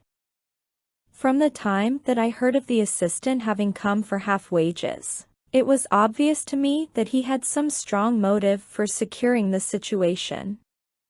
But how could you guess what the motive was? Had there been women in the house, I should have suspected a mere vulgar intrigue. That, however, was out of the question. The man's business was a small one, and there was nothing in his house which could account for such elaborate preparations, and such an expenditure as they were at. It must, then, be something out of the house. What could it be? I thought of the assistant's fondness for photography, and his trick of vanishing into the cellar. The cellar. There was the end of this tangled clue. Then I made inquiries as to this mysterious assistant and found that I had to deal with one of the coolest and most daring criminals in London. He was doing something in the cellar, something which took many hours a day for months on end. What could it be, once more? I could think of nothing save that he was running a tunnel to some other building. So far I had got when we went to visit the scene of action. I surprised you by beating upon the pavement with my stick. I was ascertaining whether the cellar stretched out in front or behind. It was not in front. Then I rang the bell, and, as I hoped, the assistant answered it. We have had some skirmishes, but we had never set eyes upon each other before. I hardly looked at his face. His knees were what I wished to see. You must yourself have remarked how worn, wrinkled, and stained they were. They spoke of those hours of burrowing. The only remaining point was what they were burrowing for. I walked round the corner, saw the City and Suburban Bank abutted on our friend's premises, and felt that I had solved my problem. When you drove home after the concert, I called upon Scotland Yard and upon the chairman of the bank directors, with the result that you have seen. And how could you tell that they would make their attempt tonight? I asked. Well, when they closed their League offices, that was a sign that they cared no longer about Mr. Jabez Wilson's presence. In other words, that they had completed their tunnel.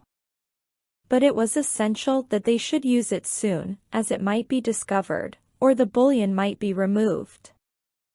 Saturday would suit them better than any other day, as it would give them 2 days for their escape. For all these reasons I expected them to come tonight. You reasoned it out beautifully, I exclaimed in unfeigned admiration. It is so long a chain, and yet every link rings true. It saved me from ennui, he answered, yawning. Alas! I already feel it closing in upon me. My life is spent in one long effort to escape from the commonplaces of existence. These little problems help me to do so. And you are a benefactor of the race, said I. He shrugged his shoulders. Well, perhaps, after all, it is of some little use, he remarked. L'homme c'est rien, à l'œuvre c'est tout, as Gustave Flaubert wrote to George Sand. Adventure 3. A Case of Identity. "My dear fellow," said Sherlock Holmes as we sat on either side of the fire in his lodgings at Baker Street, "life is infinitely stranger than anything which the mind of man could invent. We would not dare to conceive the things which are really mere commonplaces of existence. If we could fly out of that window hand in hand, hover over this great city, gently remove the roofs, and peep in at the queer things which are going on, the strange coincidences, the plannings, the cross-purposes, the wonderful chains of events, working through generations, and leading to the most outré results, it would make all fiction with its conventionalities and foreseen conclusions most stale and unprofitable." "And yet I am not convinced of it," I answered. "The cases which come to light in the papers are, as a rule, bald enough and vulgar enough. We have in our police reports realism pushed to its extreme limits, and yet the result is, it must be confessed, neither fascinating nor artistic. A certain selection and discretion must be used in producing a realistic effect," remarked Holmes. "This is wanting in the police report, where more stress is laid, perhaps, upon the platitudes of the magistrate than upon the details, which to an observer contain the vital essence of the whole matter. Depend upon it, there is nothing so unnatural as the commonplace." I smiled and shook my head. "I can quite understand your thinking so," I said. "Of course, in your position of unofficial advisor and helper to everybody who is absolutely puzzled, throughout 3 continents, you are brought in contact with all that is strange and bizarre. But here, I picked up the morning paper from the ground, let us put it to a practical test. Here is the first heading upon which I come. A husband's cruelty to his wife. There is half a column of print, but I know without reading it that it is all perfectly familiar to me. There is, of course, the other woman, the drink, the push, the blow, the bruise, the sympathetic sister or landlady. The crudest of writers could invent nothing more crude. Indeed, your example is an unfortunate one for your argument," said Holmes, taking the paper and glancing his eye down it. "This is the Dundas separation case, and, as it happens, I was engaged in clearing up some small points in connection with it.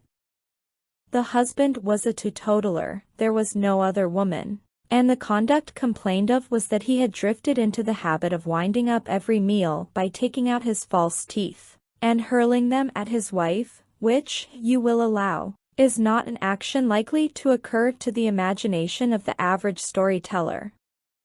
Take a pinch of snuff, doctor, and acknowledge that I have scored over you in your example." He held out his snuff-box of old gold, with a great amethyst in the center of the lid. Its splendor was in such contrast to his homely ways and simple life that I could not help commenting upon it. "Ah," said he, "I forgot that I had not seen you for some weeks. It is a little souvenir from the King of Bohemia in return for my assistance in the case of the Irene Adler papers." "And the ring?" I asked, glancing at a remarkable brilliant which sparkled upon his finger. "It was from the reigning family of Holland, though the matter in which I served them was of such delicacy that I cannot confide it even to you, who have been good enough to chronicle 1 or 2 of my little problems." "And have you any on hand just now?" I asked with interest. "Some 10 or 12, but none which present any feature of interest. They are important, you understand, without being interesting. Indeed, I have found that it is usually in unimportant matters that there is a field for the observation, and for the quick analysis of cause and effect which gives the charm to an investigation. The larger crimes are apt to be the simpler, for the bigger the crime the more obvious, as a rule, is the motive. In these cases, save for one rather intricate matter which has been referred to me from Marseilles, There is nothing which presents any features of interest. It is possible, however, that I may have something better before very many minutes are over, for this is one of my clients, or I am much mistaken." He had risen from his chair and was standing between the parted blinds, gazing down into the dull neutral-tinted London street. Looking over his shoulder, I saw that on the pavement opposite there stood a large woman with a heavy fur boa around her neck, and a large curling red feather in a broad-brimmed hat, which was tilted in a coquettish Duchess of Devonshire fashion over her ear. From under this great panoply she peeped up in a nervous, hesitating fashion at our windows, while her body oscillated backward and forward, and her fingers fidgeted with her glove buttons.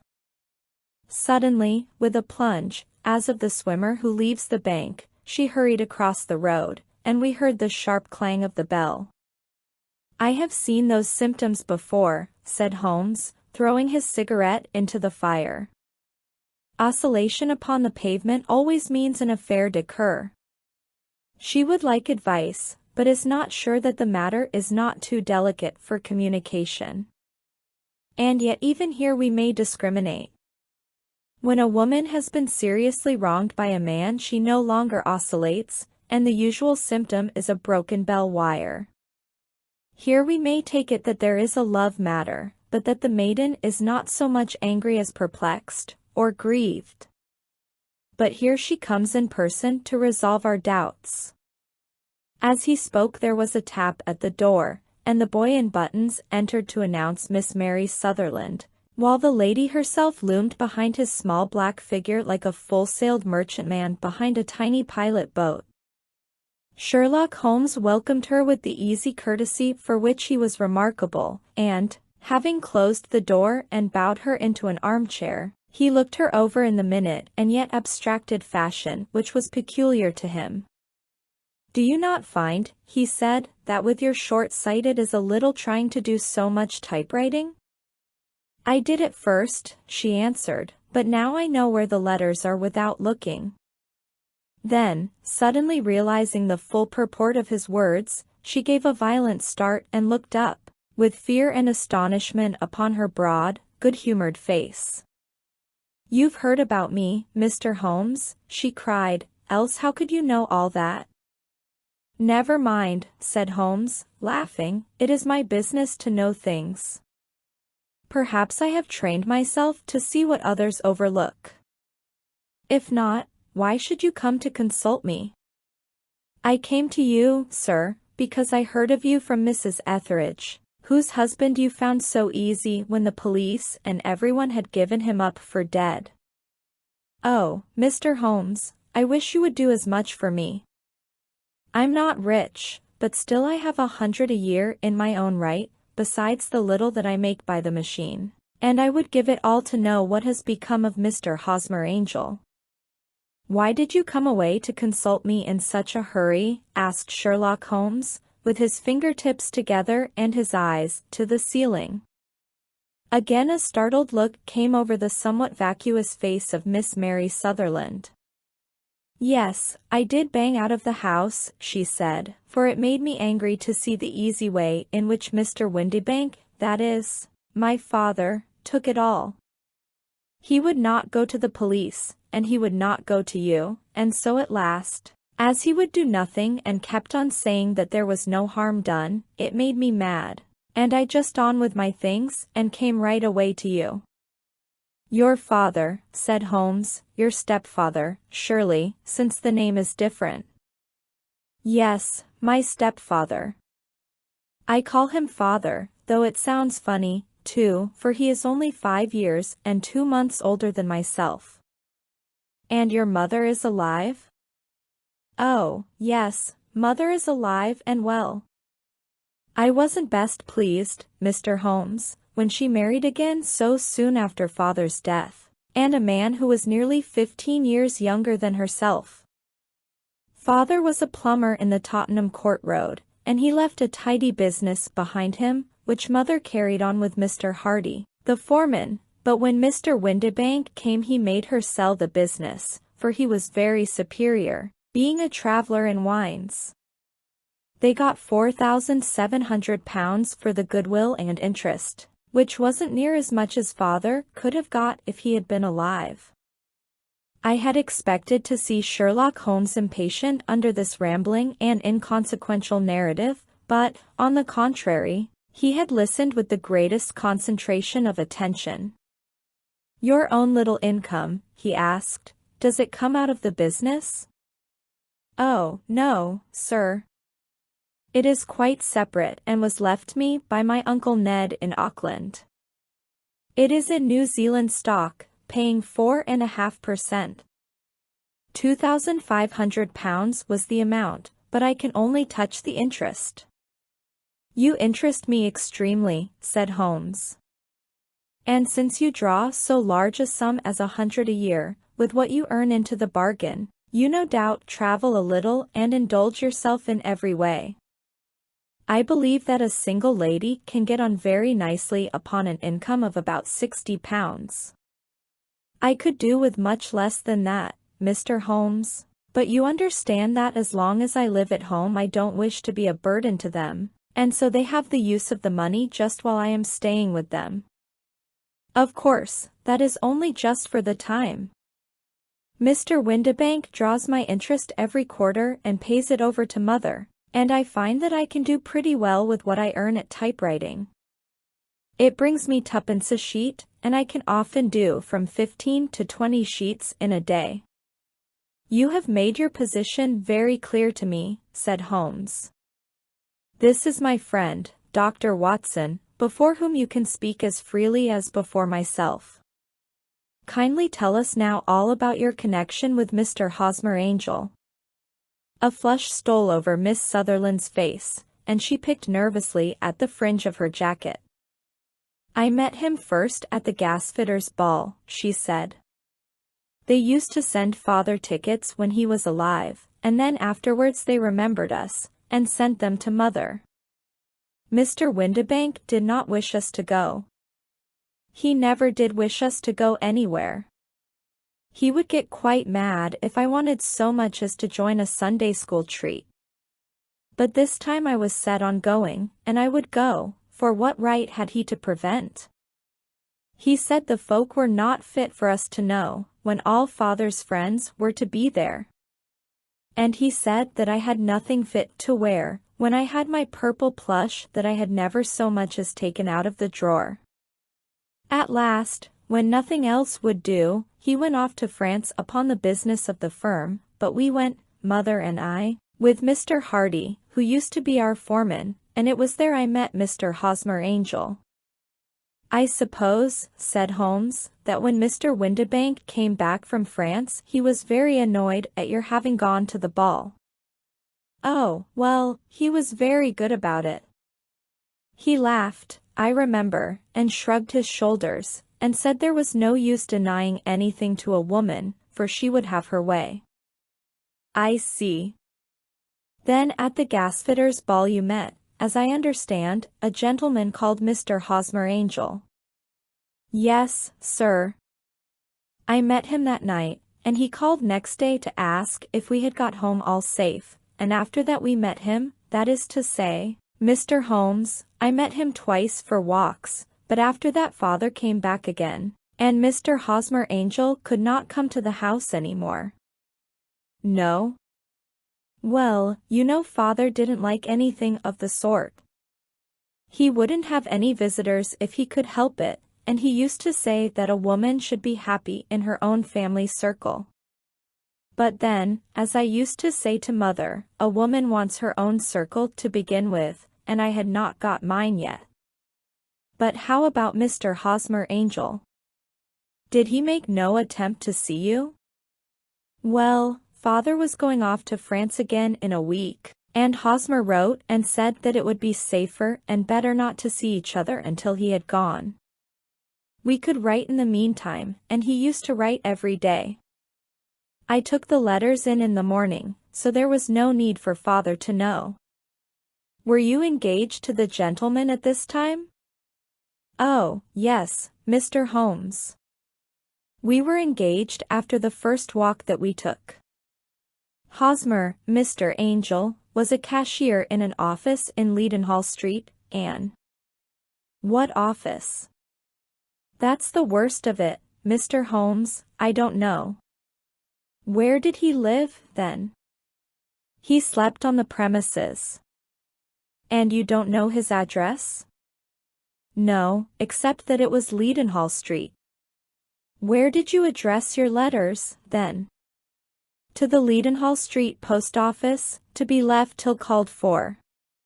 He said that if they were sent to the office he would be chaffed by all the other clerks about having letters from a lady, so I offered to typewrite them, like he did his, but he wouldn't have that, for he said that when I wrote them they seemed to come from me, but when they were typewritten he always felt that the machine had come between us. That will just show you how fond he was of me, Mr. Holmes, and the little things that he would think of. It was most suggestive, said Holmes. It has long been an axiom of mine that the little things are infinitely the most important. Can you remember any other little things about Mr. Hosmer Angel? He was a very shy man, Mr. Holmes. He would rather walk with me in the evening than in the daylight, for he said that he hated to be conspicuous. Very retiring and gentlemanly he was. Even his voice was gentle. He'd had the quinsy and swollen glands when he was young, he told me, and it had left him with a weak throat, and a hesitating, whispering fashion of speech. He was always well dressed, very neat and plain, but his eyes were weak, just as mine are, and he wore tinted glasses against the glare. Well, and what happened when Mr. Windibank, your stepfather, returned to France? Mr. Hosmer Angel came to the house again and proposed that we should marry before father came back. He was in dreadful earnest and made me swear, with my hands on the testament, that whatever happened I would always be true to him. Mother said he was quite right to make me swear, and that it was a sign of his passion. Mother was all in his favor from the first and was even fonder of him than I was. Then, when they talked of marrying within the week, I began to ask about father, but they both said never to mind about father, but just to tell him afterwards, and mother said she would make it all right with him. I didn't quite like that, Mr. Holmes. It seemed funny that I should ask his leave, as he was only a few years older than me, but I didn't want to do anything on the sly, so I wrote to father at Bordeaux, where the company has its French offices, but the letter came back to me on the very morning of the wedding. It missed him, then? Yes, sir, for he had started to England just before it arrived. Ha! That was unfortunate. Your wedding was arranged, then, for the Friday. Was it to be in church? Yes, sir, but very quietly. It was to be at St. Saviour's, near King's Cross, and we were to have breakfast afterwards at the St. Pancras Hotel. Hosmer came for us in a hansom, but as there were two of us he put us both into it and stepped himself into a four-wheeler, which happened to be the only other cab in the street. We got to the church first, and when the four-wheeler drove up we waited for him to step out, but he never did. And when the cabman got down from the box and looked there was no one there. The cabman said that he could not imagine what had become of him, for he had seen him get in with his own eyes. That was last Friday, Mr. Holmes, and I have never seen or heard anything since then to throw any light upon what became of him. It seems to me that you have been very shamefully treated, said Holmes. Oh, no, sir. He was too good and kind to leave me so. Why, all the morning he was saying to me that, whatever happened, I was to be true, and that even if something quite unforeseen occurred to separate us, I was always to remember that I was pledged to him, and that he would claim his pledge sooner or later. It seemed strange talk for a wedding morning, but what has happened since gives a meaning to it. Most certainly it does. Your own opinion is, then, that some unforeseen catastrophe has occurred to him? Yes, sir. I believe that he foresaw some danger, or else he would not have talked so. And then I think that what he foresaw happened. But you have no notion as to what it could have been? None. One more question. How did your mother take the matter? She was angry, and said that I was never to speak of the matter again. And your father? Did you tell him? Yes, and he seemed to think, with me, that something had happened, and that I should hear of Hosmer again. As he said, what interest could anyone have in bringing me to the doors of the church, and then leaving me? Now, if he had borrowed my money, or if he had married me and got my money settled on him, there might be some reason, but Hosmer was very independent about money and never would look at a shilling of mine. And yet, what could have happened? And why could he not write? Oh, it drives me half mad to think of it, and I can't sleep a wink at night. She pulled a little handkerchief out of her muff and began to sob heavily into it. I shall glance into the case for you, said Holmes, rising, and I have no doubt that we shall reach some definite result. Let the weight of the matter rest upon me now, and do not let your mind dwell upon it further. Above all, try to let Mr. Hosmer Angel vanish from your memory, as he has done from your life. Then you don't think I'll see him again? I fear not. Then what has happened to him? You will leave that question in my hands. I should like an accurate description of him and any letters of his which you can spare. I advertised for him in last Saturday's Chronicle, said she. Here is the slip and here are 4 letters from him. Thank you. And your address? Number 31 Leon Place, Camberwell. Mr. Angel's address you never had, I understand. Where is your father's place of business?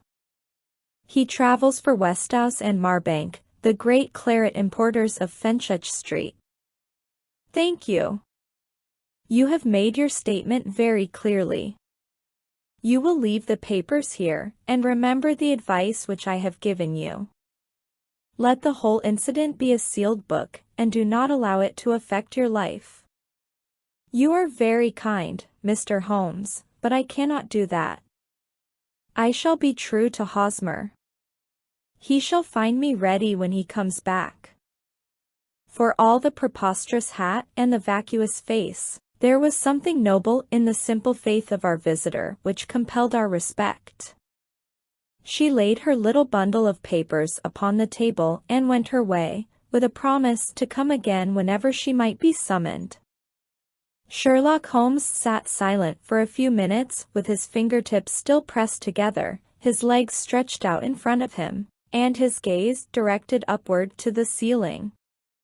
Then he took down from the rack the old and oily clay pipe, which was to him as a counselor, and, having lit it, he leaned back in his chair, with the thick blue cloud wreaths spinning up from him, and a look of infinite languor in his face. Quite an interesting study, that maiden, he observed. I found her more interesting than her little problem, which, by the way, is rather a trite one. You will find parallel cases, if you consult my index, in Andover in '77, and there was something of the sort at The Hague last year. Old as is the idea, however, there were 1 or 2 details which were new to me. But the maiden herself was most instructive. You appeared to read a good deal upon her which was quite invisible to me, I remarked. Not invisible but unnoticed, Watson. You did not know where to look, and so you missed all that was important. I can never bring you to realize the importance of sleeves, the suggestiveness of thumbnails, or the great issues that may hang from a bootlace. Now, what did you gather from that woman's appearance? Describe it. Well, she had a slate-colored, broad-brimmed straw hat, with a feather of a brickish red. Her jacket was black, with black beads sewn upon it, and a fringe of little black jet ornaments. Her dress was brown, rather darker than coffee color, with a little purple plush at the neck and sleeves. Her gloves were grayish and were worn through at the right forefinger. Her boots I didn't observe. She had small round, hanging gold earrings, and a general air of being fairly well-to-do in a vulgar, comfortable, easy-going way. Sherlock Holmes clapped his hands softly together and chuckled. "'Pon my word, Watson, you are coming along wonderfully. You have really done very well indeed. It is true that you have missed everything of importance, but you have hit upon the method, and you have a quick eye for color. Never trust to general impressions, my boy, but concentrate yourself upon details. My first glance is always at a woman's sleeve. In a man it is perhaps better first to take the knee of the trouser. As you observe, this woman had plush upon her sleeves, which is a most useful material for showing traces. The double line a little above the wrist, where the typewritist presses against the table, was beautifully defined. The sewing machine, of the hand type, leaves a similar mark, but only on the left arm, and on the side of it farthest from the thumb, instead of being right across the broadest part, as this was. I then glanced at her face, and, observing the dint of a pince-nez at either side of her nose, I ventured a remark upon short sight and typewriting, which seemed to surprise her. It surprised me. But, surely, it was obvious. I was then much surprised and interested on glancing down to observe that, though the boots which she was wearing were not unlike each other, they were really odd ones, the one having a slightly decorated toe cap, and the other a plain one. One was buttoned only in the 2 lower buttons out of 5, and the other at the 1st, 3rd, and 5th. Now, when you see that a young lady, otherwise neatly dressed, has come away from home with odd boots, half-buttoned, it is no great deduction to say that she came away in a hurry. And what else? I asked, keenly interested, as I always was, by my friend's incisive reasoning. I noted, in passing, that she had written a note before leaving home but after being fully dressed. You observed that her right glove was torn at the forefinger, but you did not apparently see that both glove and finger were stained with violet ink. She had written in a hurry and dipped her pen too deep. It must have been this morning, or the mark would not remain clear upon the finger. All this is amusing, though rather elementary, but I must go back to business, Watson. Would you mind reading me the advertised description of Mr. Hosmer Angel? I held the little printed slip to the light. Missing, it said, on the morning of the 14th, a gentleman named Hosmer Angel.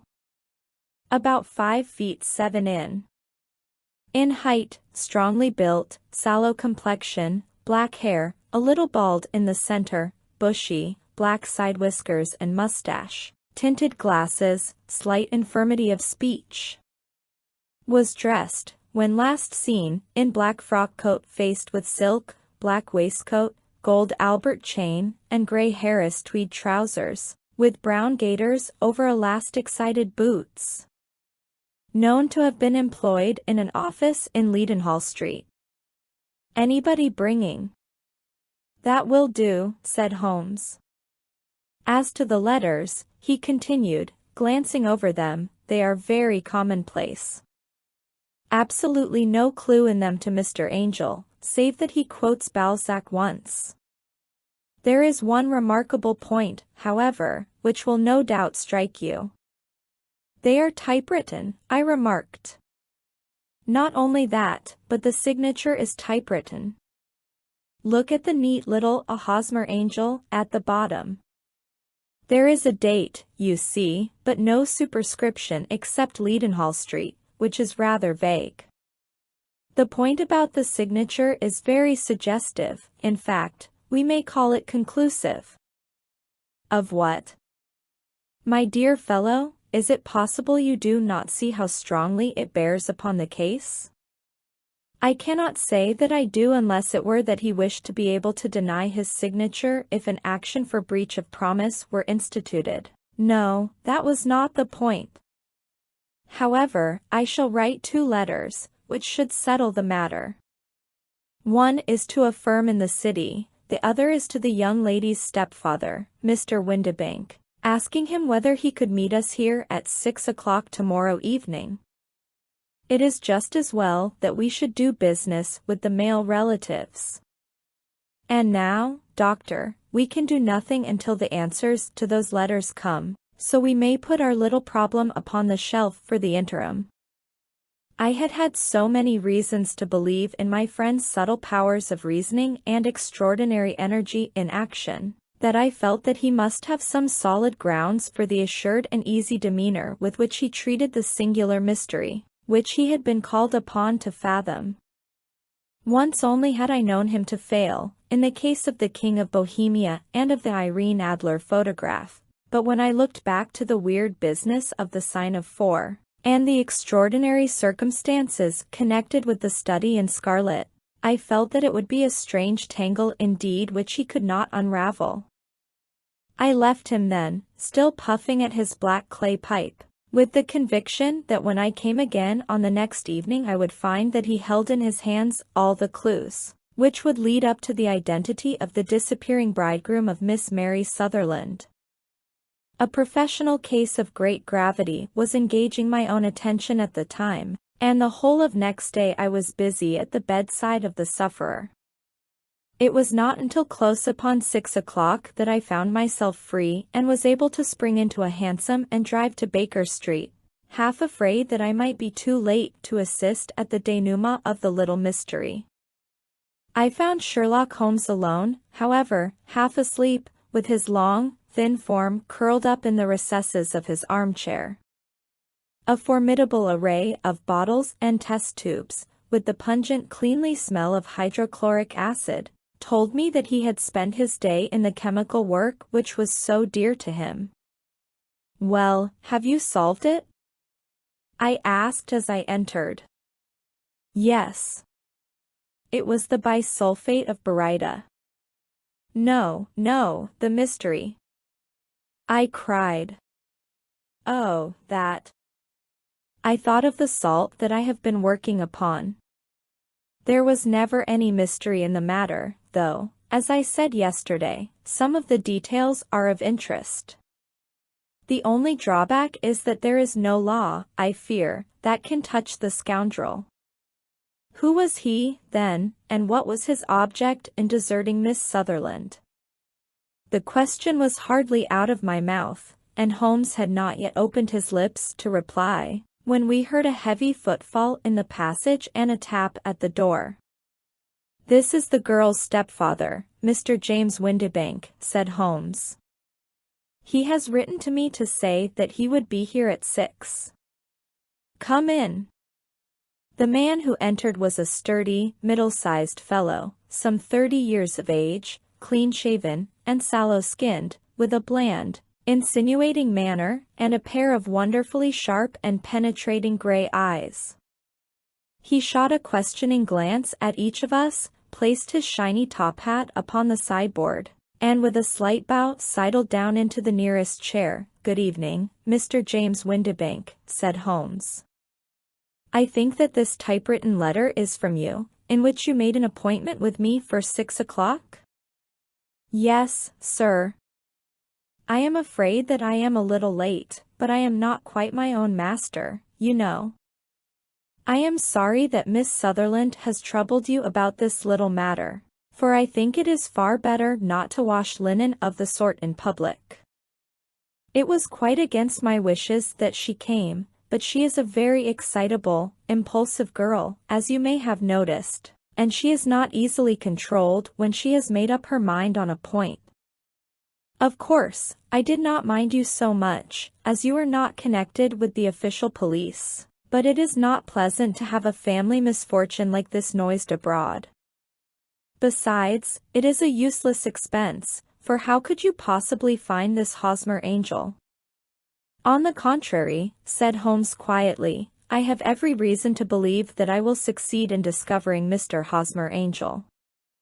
Mr. Windibank gave a violent start and dropped his gloves. I am delighted to hear it, he said. It is a curious thing, remarked Holmes, that a typewriter has really quite as much individuality as a man's handwriting. Unless they are quite new, no two of them write exactly alike. Some letters get more worn than others, and some wear only on one side.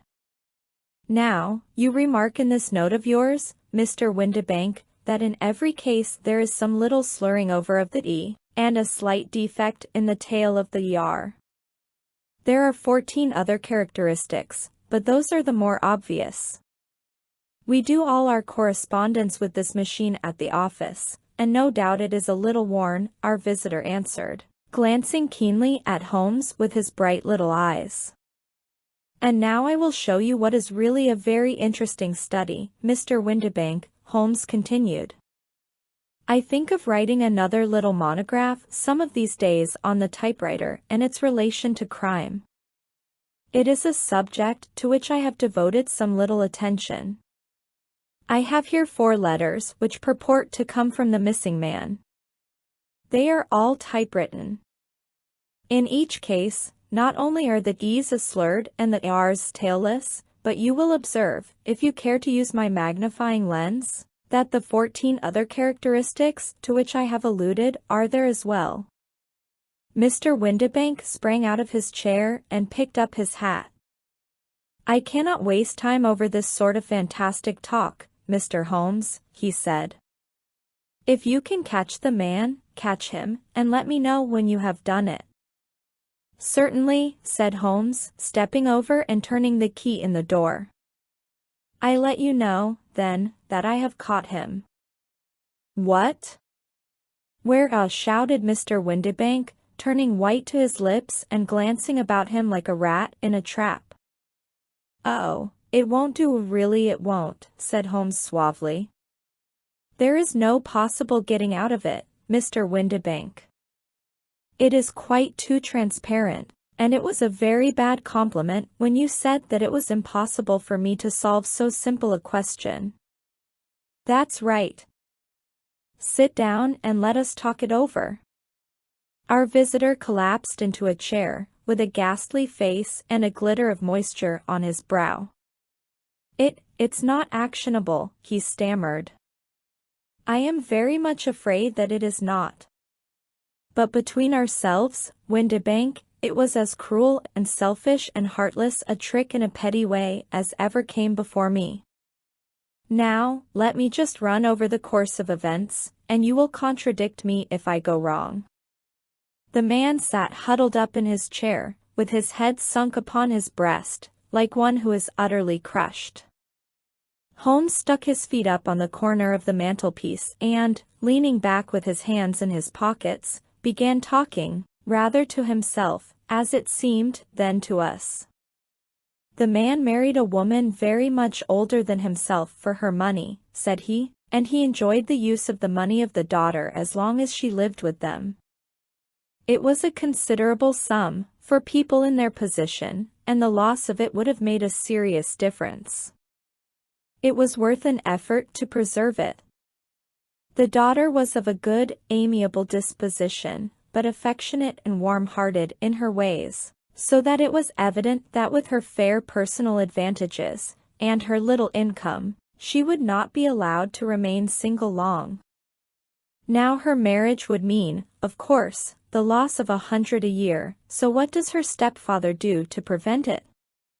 He takes the obvious course of keeping her at home and forbidding her to seek the company of people of her own age. But soon he found that that would not answer forever. She became restive, insisted upon her rights, and finally announced her positive intention of going to a certain ball. What does her clever stepfather do then? He conceives an idea more creditable to his head than to his heart.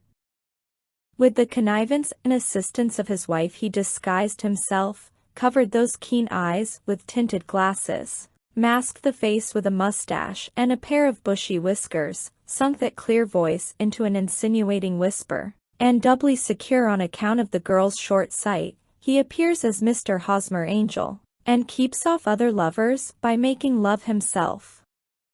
It was only a joke at first, groaned our visitor.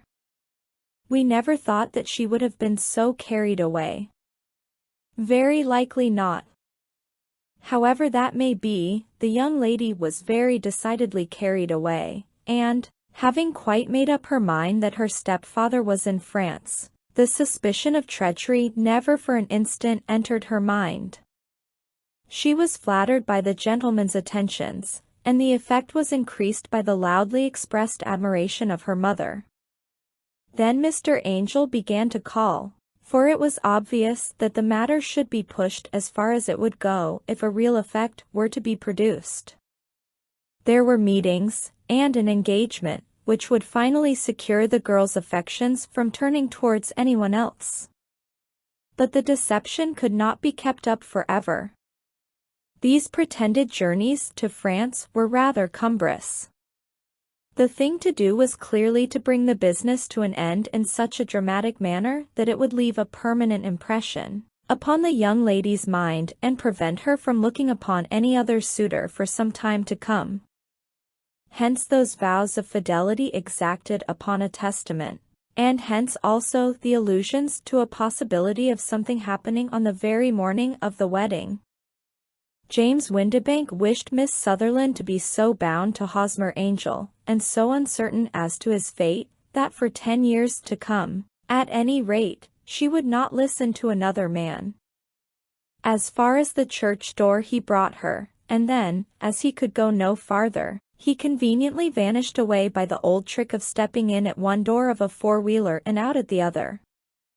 I think that was the chain of events, Mr. Windibank. Our visitor had recovered something of his assurance while Holmes had been talking, and he rose from his chair now with a cold sneer upon his pale face.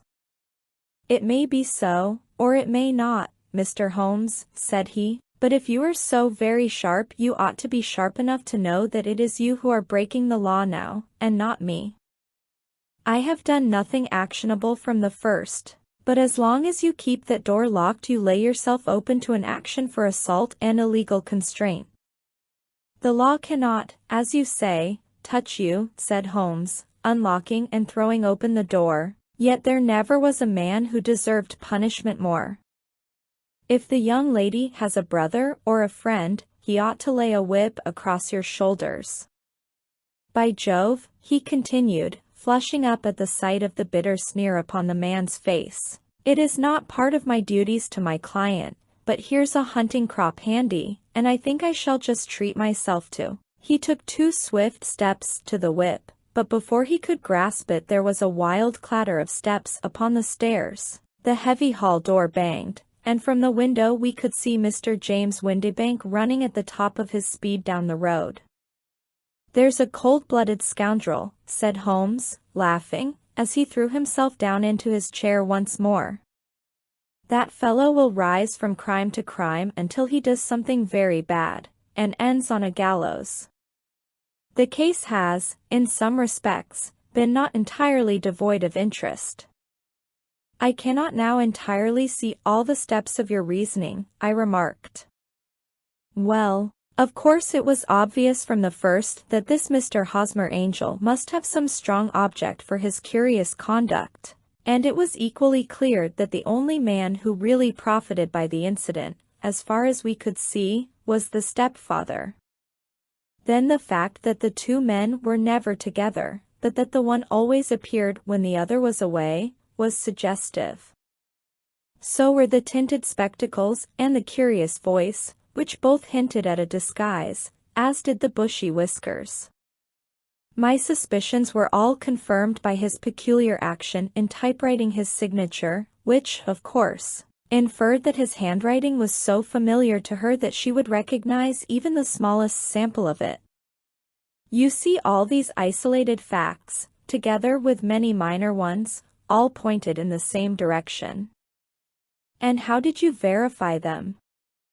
Having once spotted my man, it was easy to get corroboration. I knew the firm for which this man worked.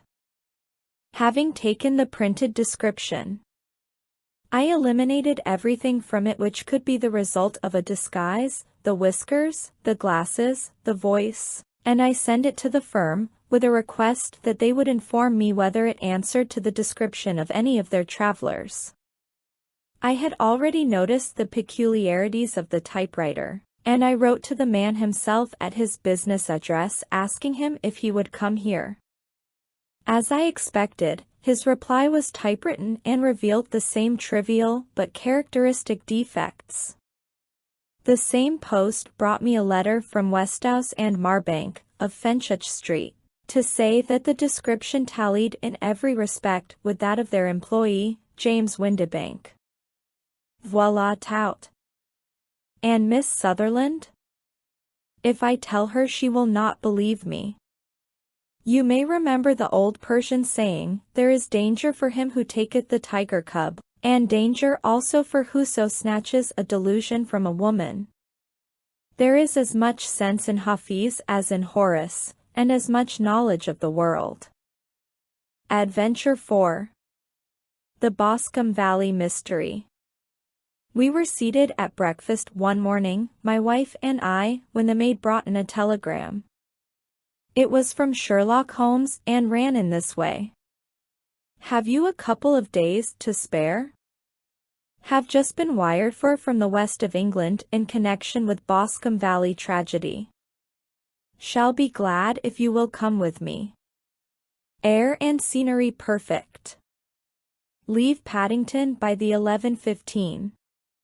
What do you say, dear? Said my wife, looking across at me. Will you go? I really don't know what to say. I have a fairly long list at present. Oh, Anstruther would do your work for you.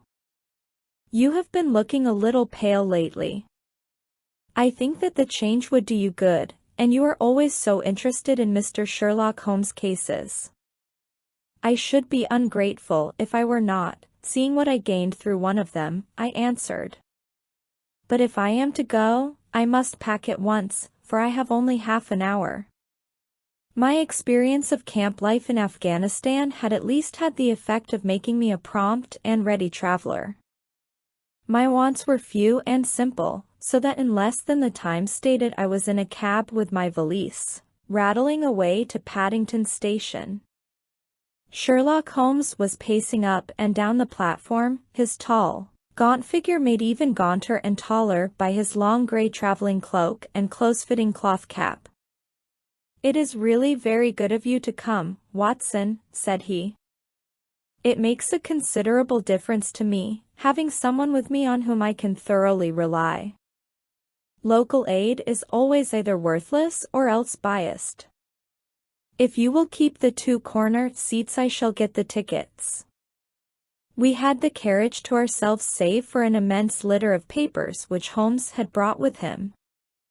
Among these he rummaged and read, with intervals of note-taking and of meditation, until we were past reading. Then he suddenly rolled them all into a gigantic ball and tossed them up onto the rack.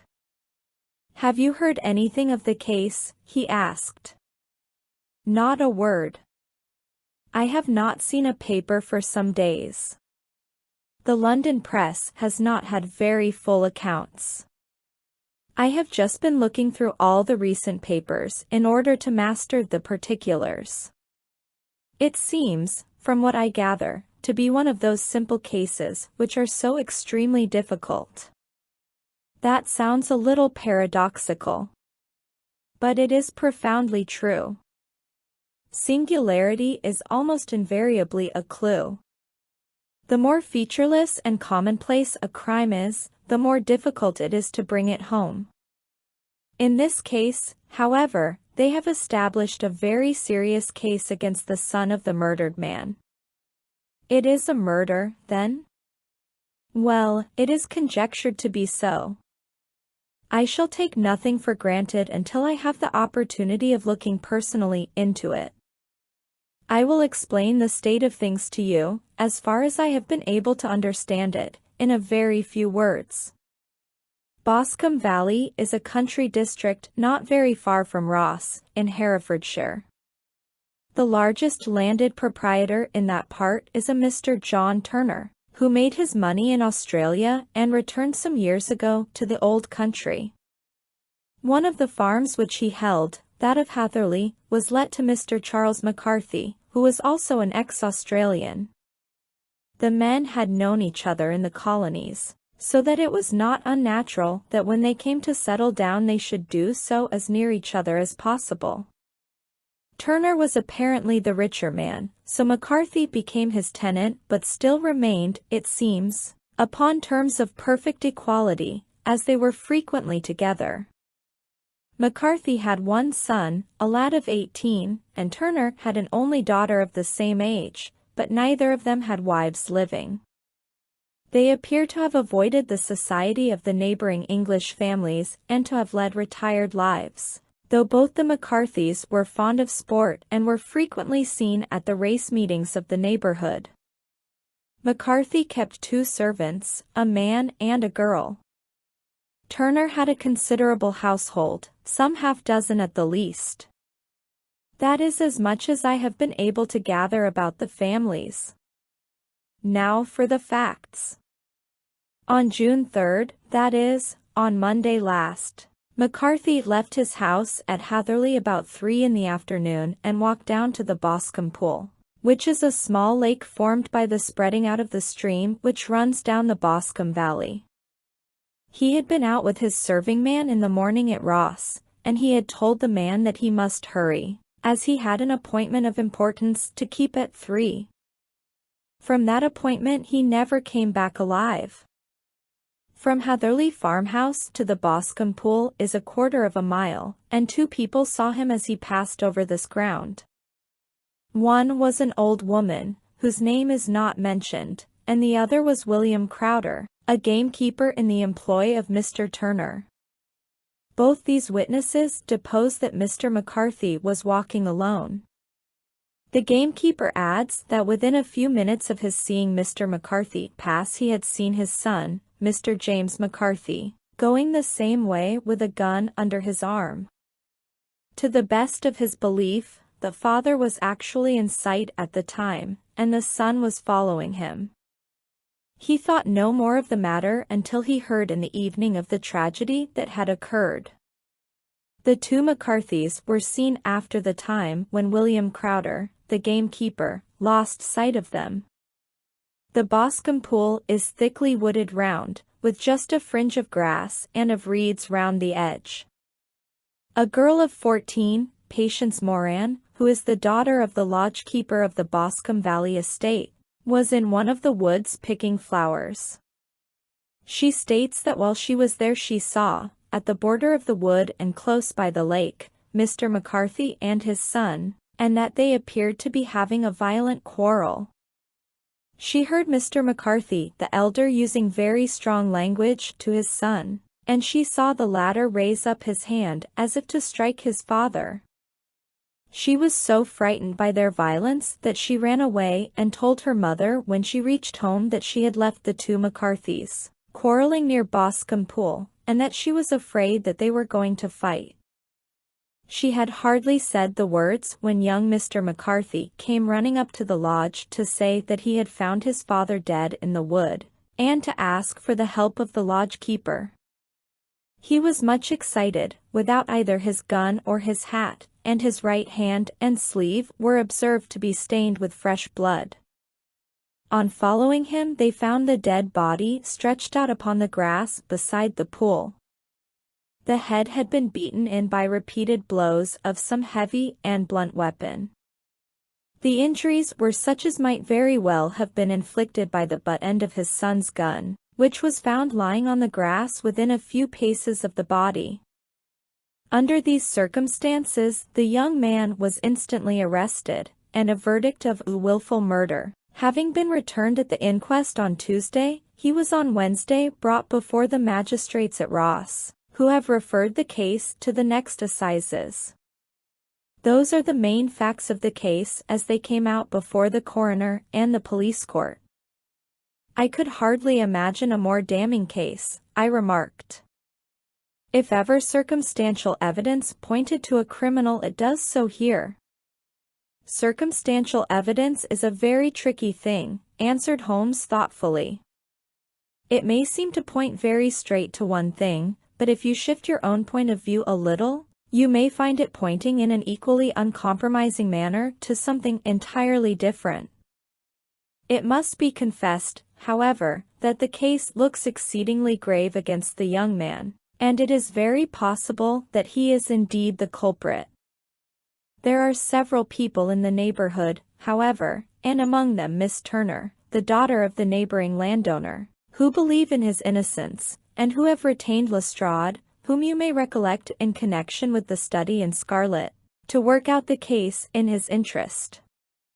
Lestrade, being rather puzzled, has referred the case to me, and hence it is that two middle-aged gentlemen are flying westward, at 50 miles an hour instead of quietly digesting their breakfasts at home. I am afraid, said I, that the facts are so obvious that you will find little credit to be gained out of this case. There is nothing more deceptive than an obvious fact, he answered, laughing. Besides, we may chance to hit upon some other obvious facts which may have been by no means obvious to Mr. Lestrade. You know me too well to think that I am boasting when I say that I shall either confirm or destroy his theory by means which he is quite incapable of employing, or even of understanding. To take the first example to hand, I very clearly perceive that in your bedroom the window is upon the right-hand side, and yet I question whether Mr. Lestrade would have noted even so self-evident a thing as that. How on earth? My dear fellow, I know you well. I know the military neatness which characterizes you. You shave every morning, and in this season you shave by the sunlight. But since your shaving is less and less complete as we get farther back on the left side, until it becomes positively slovenly as we get round the angle of the jaw, it is surely very clear that that side is less illuminated than the other. I could not imagine a man of your habits looking at himself in an equal light and being satisfied with such a result. I only quote this as a trivial example of observation and inference. Therein lies my métier, and it is just possible that it may be of some service in the investigation which lies before us. There are one or two minor points which were brought out in the inquest, and which are worth considering. What are they? It appears that his arrest did not take place at once, but after the return to Hatherley Farm. On the inspector of constabulary informing him that he was a prisoner, he remarked that he was not surprised to hear it, and that it was no more than his deserts. This observation of his had the natural effect of removing any traces of doubt, which might have remained in the minds of the coroner's jury. It was a confession, I ejaculated. No, for it was followed by a protestation of innocence. Coming on the top of such a damning series of events, it was at least a most suspicious remark. On the contrary, said Holmes, it is the brightest rift which I can at present see in the clouds. However innocent he might be, he could not be such an absolute imbecile as not to see that the circumstances were very black against him. Had he appeared surprised at his own arrest, or feigned indignation at it, I should have looked upon it as highly suspicious, because such surprise or anger would not be natural under the circumstances, and yet might appear to be the best policy to a scheming man. His frank acceptance of the situation marks him as either an innocent man, or else as a man of considerable self-restraint and firmness. As to his remark about his deserts, it was also not unnatural if you consider that he stood beside the dead body of his father, and that there is no doubt that he had that very day so far forgotten his filial duty as to bandy words with him, and even, according to the little girl whose evidence is so important, to raise his hand as if to strike him. The self-reproach and contrition which are displayed in his remark appear to me to be the signs of a healthy mind rather than of a guilty one. I shook my head. Many men have been hanged on far slighter evidence, I remarked. So they have. And many men have been wrongfully hanged. What is the young man's own account of the matter? It is, I am afraid, not very encouraging to his supporters, though there are 1 or 2 points in it which are suggestive.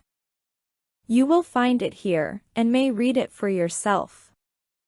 He picked out from his bundle a copy of the local Herefordshire paper, and having turned down the sheet he pointed out the paragraph, in which the unfortunate young man had given his own statement of what had occurred. I settled myself down in the corner of the carriage and read it very carefully. It ran in this way.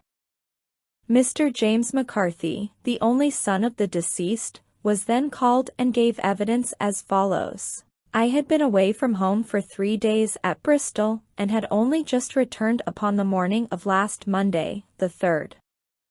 My father was absent from home at the time of my arrival, and I was informed by the maid that he had driven over to Ross with John Cobb, the groom.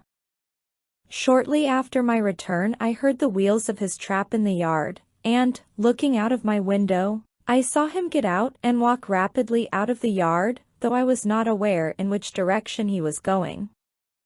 I then took my gun and strolled out in the direction of the Boscombe pool, with the intention of visiting the rabbit warren which is upon the other side. On my way I saw William Crowder, the gamekeeper, as he had stated in his evidence, but he is mistaken in thinking that I was following my father. I had no idea that he was in front of me. When about 100 yards from the pool I heard a cry of cooey, which was a usual signal between my father and myself. I then hurried forward, and found him standing by the pool. He appeared to be much surprised at seeing me and asked me rather roughly what I was doing there. A conversation ensued which led to high words and almost to blows, for my father was a man of a very violent temper. Seeing that his passion was becoming ungovernable, I left him and returned towards Hatherley Farm.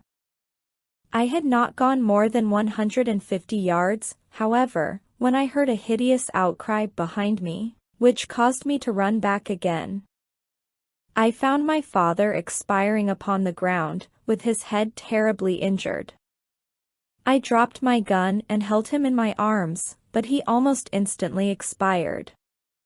I knelt beside him for some minutes, and then made my way to Mr. Turner's lodge-keeper, his house being the nearest, to ask for assistance.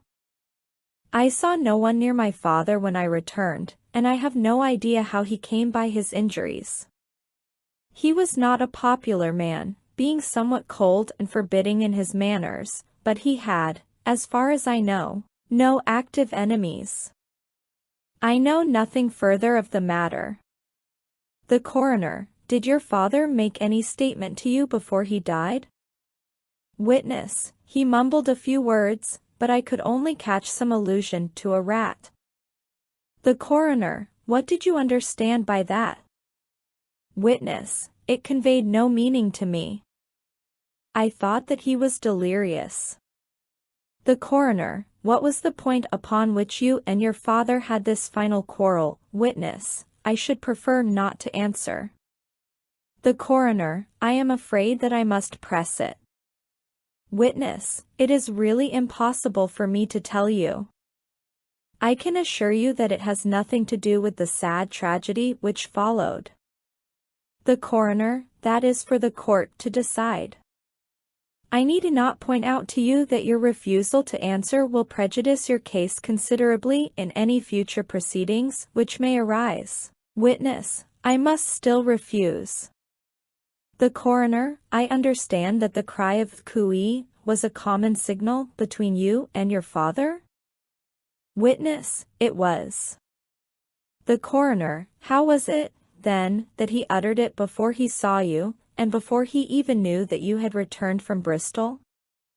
Witness, with considerable confusion, I do not know. A juryman, did you see nothing which aroused your suspicions when you returned on hearing the cry and found your father fatally injured? Witness, nothing definite. The coroner, what do you mean?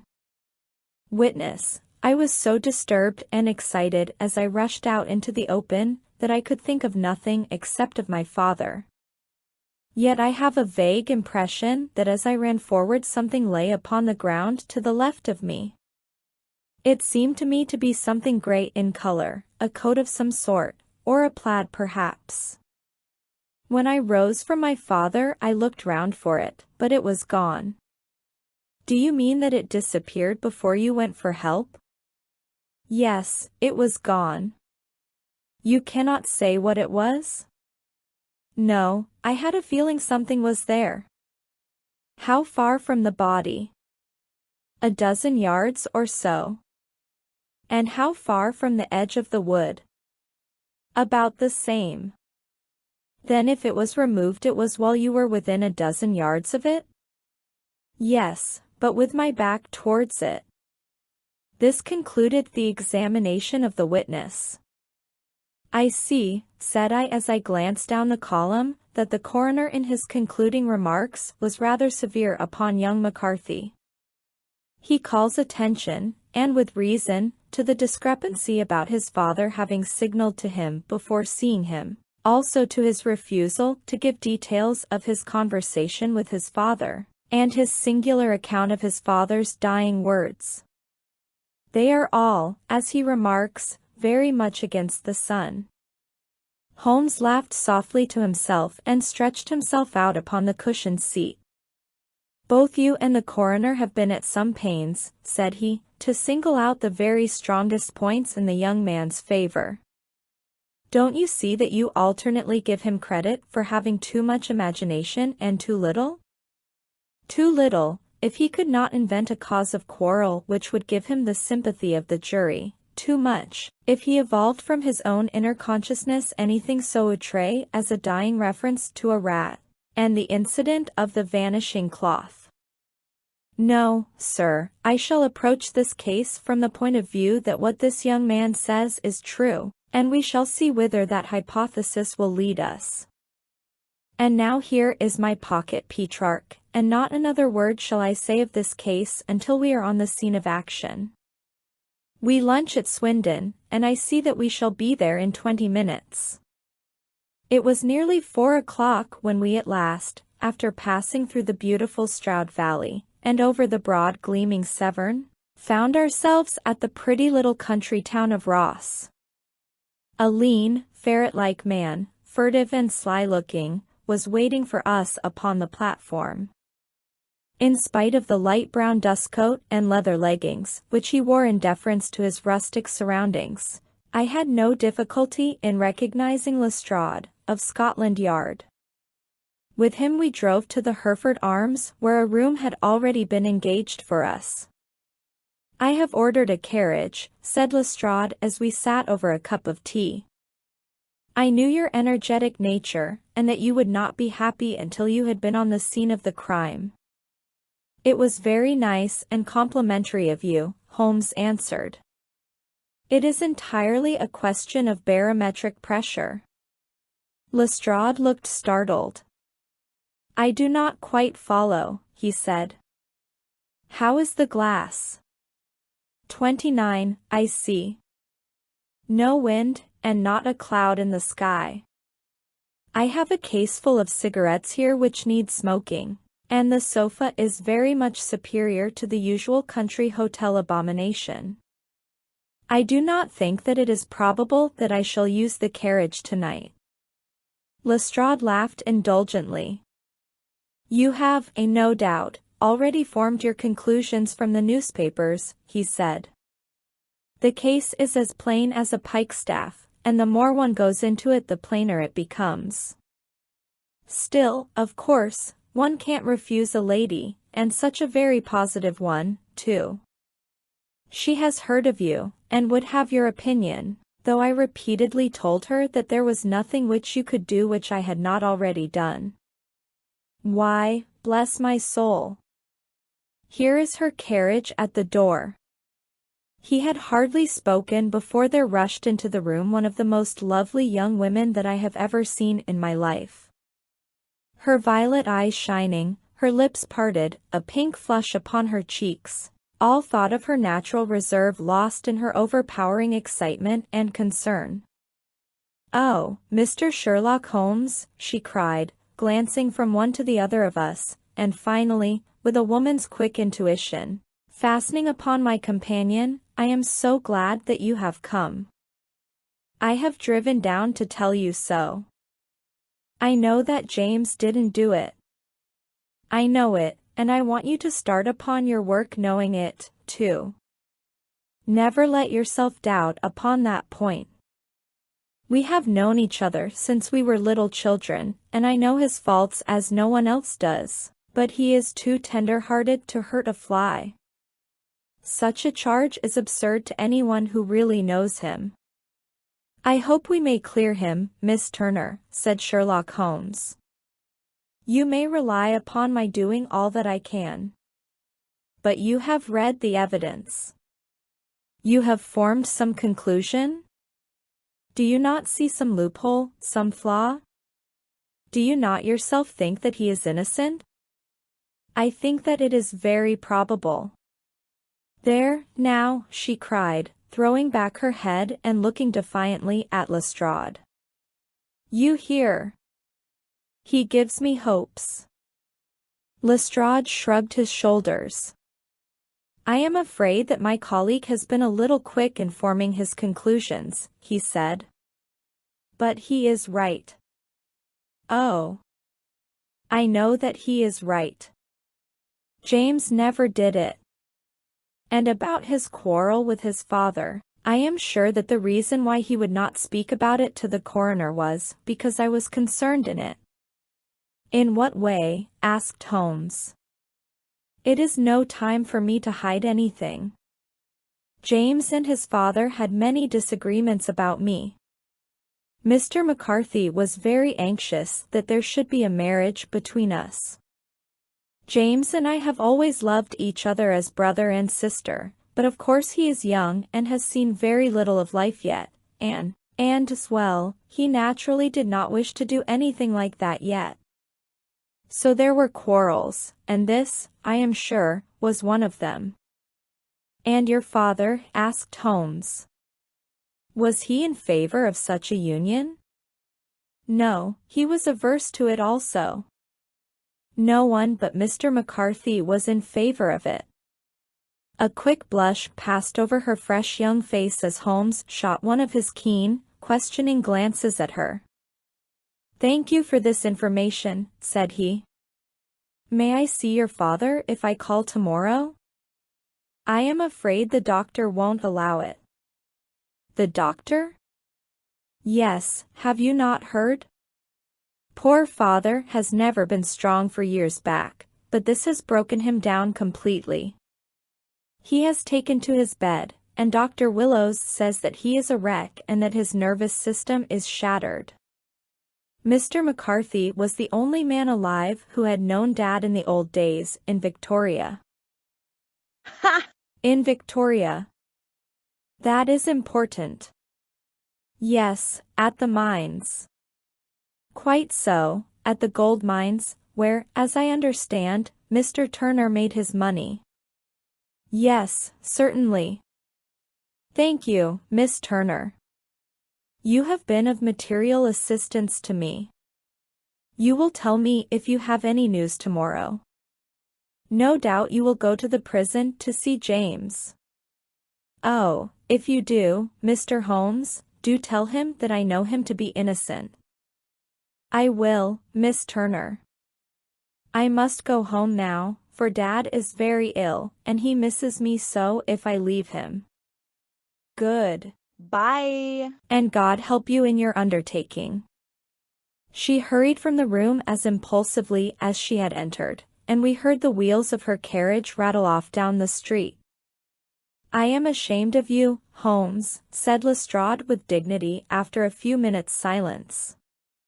"Why should you raise up hopes which you are bound to disappoint?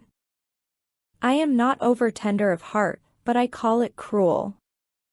I think that I see my way to clearing James McCarthy, said Holmes. Have you an order to see him in prison? Yes, but only for you and me. Then I shall reconsider my resolution about going out.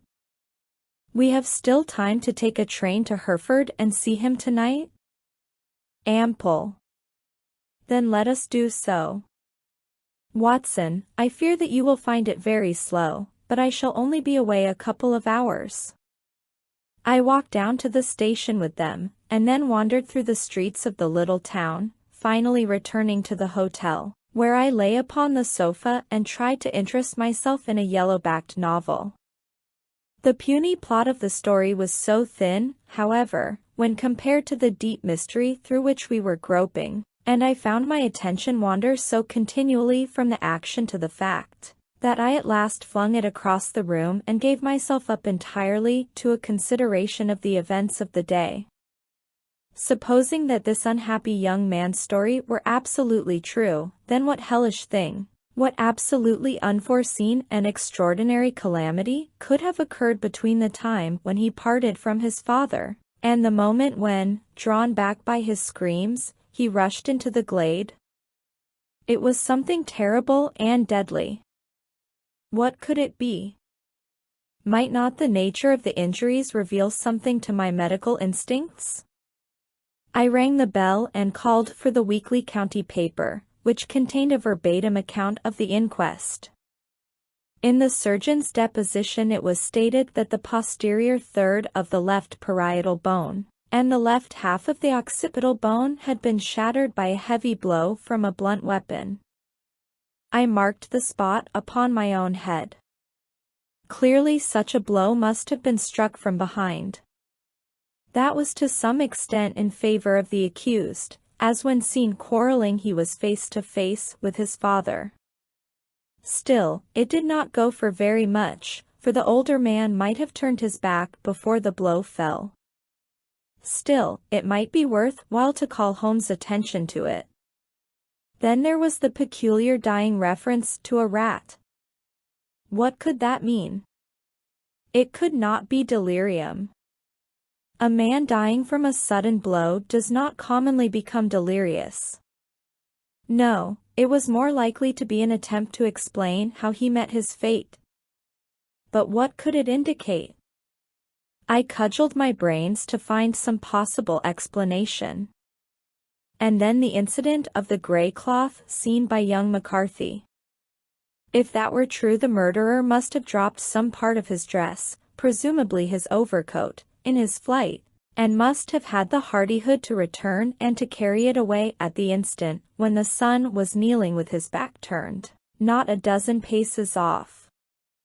What a tissue of mysteries and improbabilities the whole thing was!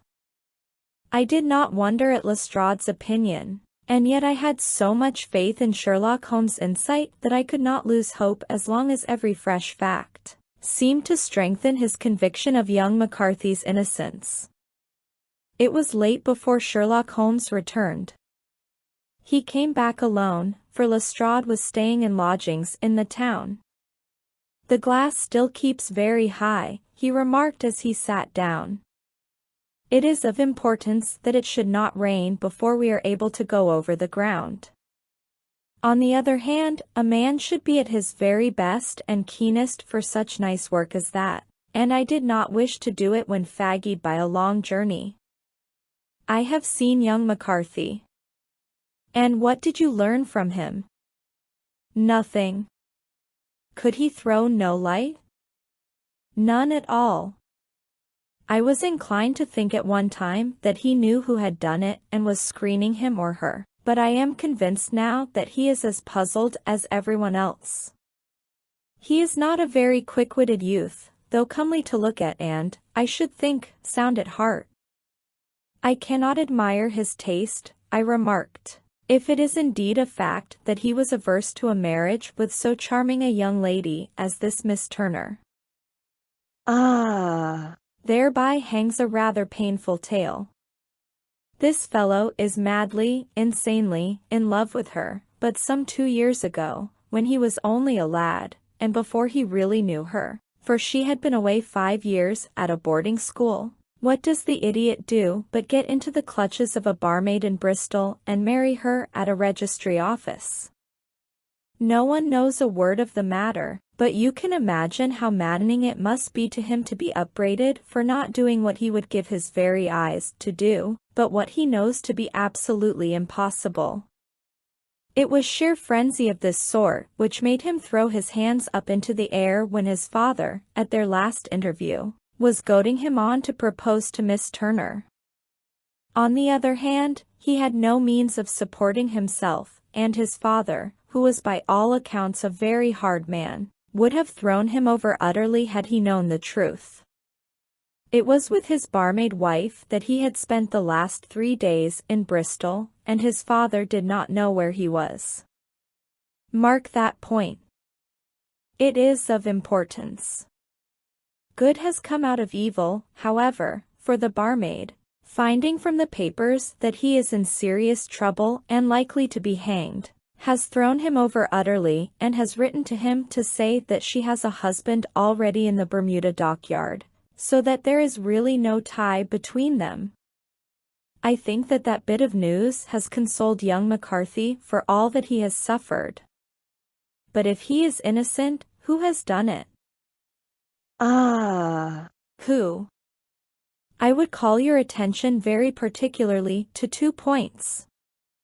One is that the murdered man had an appointment with someone at the pool, and that the someone could not have been his son, for his son was away, and he did not know when he would return. The second is that the murdered man was heard to cry a cooey before he knew that his son had returned. Those are the crucial points upon which the case depends. And now let us talk about George Meredith, if you please, and we shall leave all minor matters until tomorrow. There was no rain, as Holmes had foretold, and the morning broke bright and cloudless. At 9 o'clock Lestrade called for us with the carriage, and we set off for Hatherley Farm and the BOSCOMBE pool. There is serious news this morning, Lestrade observed. It is said that Mr. Turner, of the Hall, is so ill that his life is despaired of. An elderly man, I presume, said Holmes. About 60, but his constitution has been shattered by his life abroad, and he has been in failing health for some time. This business has had a very bad effect upon him. He was an old friend of McCarthy's, and, I may add, a great benefactor to him, for I have learned that he gave him Hatherley Farm rent-free. Indeed. That is interesting, said Holmes. Oh, yes. In 100 other ways he has helped him. Everybody about here speaks of his kindness to him. Really? Does it not strike you as a little singular that this McCarthy, who appears to have had little of his own, and to have been under such obligations to Turner, should still talk of marrying his son to Turner's daughter, who is, presumably, heiress to the estate, and that in such a very cocksure manner, as if it were merely a case of a proposal and all else would follow? It is the more strange, since we know that Turner himself was averse to the idea. The daughter told us as much. Do you not deduce something from that? We have got to the deductions and the inferences, said Lestrade, winking at me. I find it hard enough to tackle facts, Holmes, without flying away after theories and fancies. You are right, said Holmes demurely, you do find it very hard to tackle the facts. Anyhow, I have grasped one fact which you seem to find it difficult to get hold of, replied Lestrade with some warmth. And that is that McCarthy Sr. met his death from McCarthy Jr. and that all theories to the contrary are the merest moonshine. Well, moonshine is a brighter thing than fog, said Holmes, laughing. But I am very much mistaken if this is not Hatherley Farm upon the left. Yes, that is it. It was a widespread, comfortable-looking building, 2-storied, slate-roofed, with great yellow blotches of lichen upon the grey walls. The drawn blinds and the smokeless chimneys, however, gave it a stricken look, as though the weight of this horror still lay heavy upon it. We called at the door, when the maid, at Holmes' request, showed us the boots which her master wore at the time of his death, and also a pair of the son's, though not the pair which he had then had. Having measured these very carefully from 7 or 8 different points, Holmes desired to be led to the courtyard, from which we all followed the winding track which led to BOSCOMBE Pool. Sherlock Holmes was transformed when he was hot upon such a scent as this. Men who had only known the quiet thinker and logician of Baker Street would have failed to recognize him. His face flushed and darkened. His brows were drawn into 2 hard black lines, while his eyes shone out from beneath them with a steely glitter. His face was bent downward, his shoulders bowed, his lips compressed, and the veins stood out like whipcord in his long, sinewy neck. His nostrils seemed to dilate with a purely animal lust for the chase, and his mind was so absolutely concentrated upon the matter before him that a question or remark fell unheeded upon his ears, or, at the most, only provoked a quick, impatient snarl in reply. Swiftly and silently he made his way along the track which ran through the meadows, and so by way of the woods to the BOSCOMBE Pool. It was damp, marshy ground, as is all that district, and there were marks of many feet, both upon the path and amid the short grass which bounded it on either side. Sometimes Holmes would hurry on, sometimes stop dead, and once he made quite a little detour into the meadow. Lestrade and I walked behind him, the detective indifferent and contemptuous, while I watched my friend with the interest which sprang from the conviction that every one of his actions was directed towards a definite end. The BOSCOMBE Pool, which is a little reed-girt sheet of water some 50 yards across, is situated at the boundary between the Hatherley farm and the private park of the wealthy Mr. Turner. Above the woods which lined it upon the farther side we could see the red, jutting pinnacles which marked the site of the rich landowner's dwelling. On the Hatherley side of the pool the woods grew very thick, and there was a narrow belt of sodden grass 20 paces across between the edge of the trees and the reeds which lined the lake. Lestrade showed us the exact spot at which the body had been found, and, indeed, so moist was the ground, that I could plainly see the traces which had been left by the fall of the stricken man. To Holmes, as I could see by his eager face and peering eyes, very many other things were to be read upon the trampled grass. He ran round, like a dog who is picking up a scent, and then turned upon my companion. "What did you go into the pool for?" he asked. "I fished about with a rake. I thought there might be some weapon or other trace." "But how on earth?" "Oh, tut, tut. I have no time. That left foot of yours with its inward twist is all over the place. A mole could trace it, and there it vanishes among the reeds. Oh, how simple it would all have been had I been here before they came like a herd of buffalo and wallowed all over it. Here is where the party with the lodge-keeper came, and they have covered all tracks for 6 or 8 feet round the body.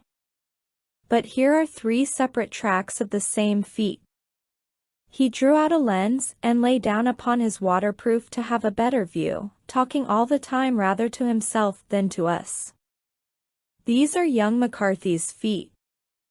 Twice he was walking, and once he ran swiftly, so that the soles are deeply marked and the heels hardly visible. That bears out his story. He ran when he saw his father on the ground. Then here are the father's feet as he paced up and down.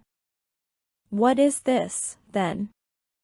It is the butt end of the gun as the son stood listening. And this? Ha, ha. What have we here? Tiptoes. Tiptoes. Square, 2 quite unusual boots. They come, they go, they come again, of course that was for the cloak. Now where did they come from? He ran up and down, sometimes losing, sometimes finding the track until we were well within the edge of the wood and under the shadow of a great beech, the largest tree in the neighborhood. Holmes traced his way to the farther side of this and lay down once more upon his face with a little cry of satisfaction.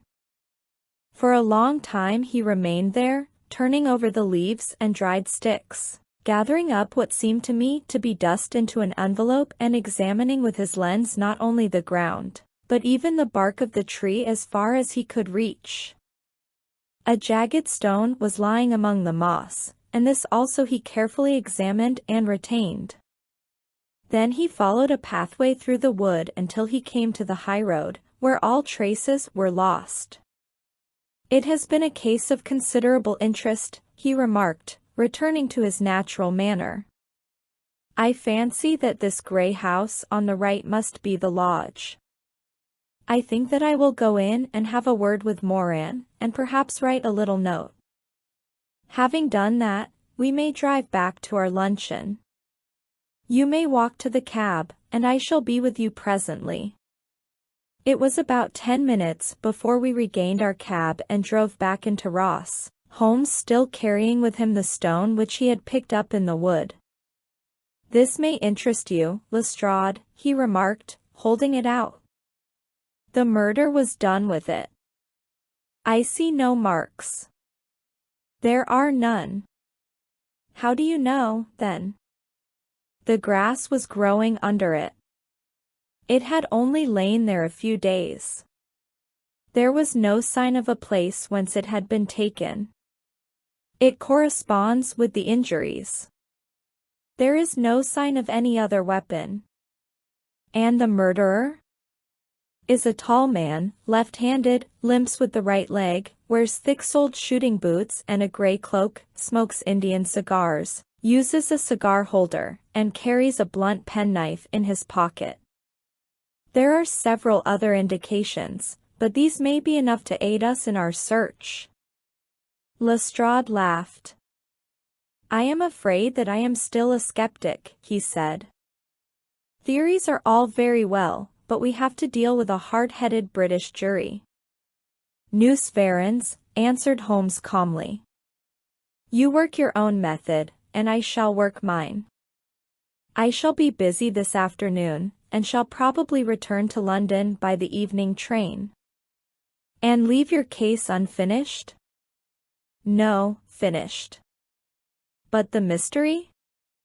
"It is solved." "Who was the criminal, then?" "The gentleman I describe." "But who is he?" "Surely it would not be difficult to find out. This is not such a populous neighborhood." Lestrade shrugged his shoulders.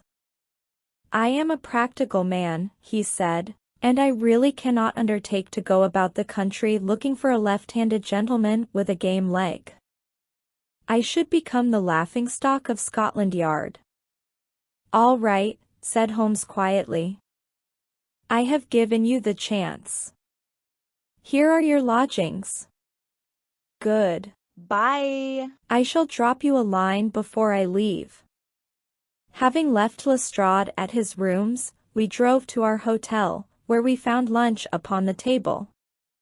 Holmes was silent and buried in thought with a pained expression upon his face, as one who finds himself in a perplexing position. "Look here, Watson," he said when the cloth was cleared, "just sit down in this chair and let me preach to you for a little. I don't know quite what to do, and I should value your advice. Light a cigar and let me expound." "Pray do so." "Well, now, in considering this case there are 2 points about young McCarthy's narrative which struck us both instantly, although they impressed me in his favor and you against him. One was the fact that his father should, according to his account, cry a cooee before seeing him. The other was his singular dying reference to a rat. He mumbled several words, you understand, but that was all that caught the son's ear. Now from this double point our research must commence, and we will begin it by presuming that what the lad says is absolutely true. What of this cooee, then? Well, obviously it could not have been meant for the son. The son, as far as he knew, was in Bristol. It was mere chance that he was within earshot. The cooee was meant to attract the attention of whoever it was that he had the appointment with. But a cooee is a distinctly Australian cry, and one which is used between Australians. There is a strong presumption that the person whom McCarthy expected to meet him at BOSCOMBE was someone who had been in Australia. What of the rat, then? Sherlock Holmes took a folded paper from his pocket and flattened it out on the table. This is a map of the colony of Victoria, he said. I wired to Bristol for it last night. He put his hand over part of the map. What do you read? ARAT, I read. And now? He raised his hand. Ballarat. Quite so. That was the word the man uttered, and of which his son only caught the last two syllables. He was trying to utter the name of his murderer. So and so, of Ballarat. It is wonderful, I exclaimed. It is obvious. And now, you see, I had narrowed the field down considerably. The possession of a grey garment was a third point which, granting the son's statement to be correct, was a certainty. We have come now out of mere vagueness to the definite conception of an Australian from Ballarat with a grey cloak. Certainly. And one who was at home in the district, for the pool can only be approached by the farm or by the estate, where strangers could hardly wander. Quite so. Then comes our expedition of today. By an examination of the ground I gained the trifling details which I gave to that imbecile Lestrade, as to the personality of the criminal. But how did you gain them?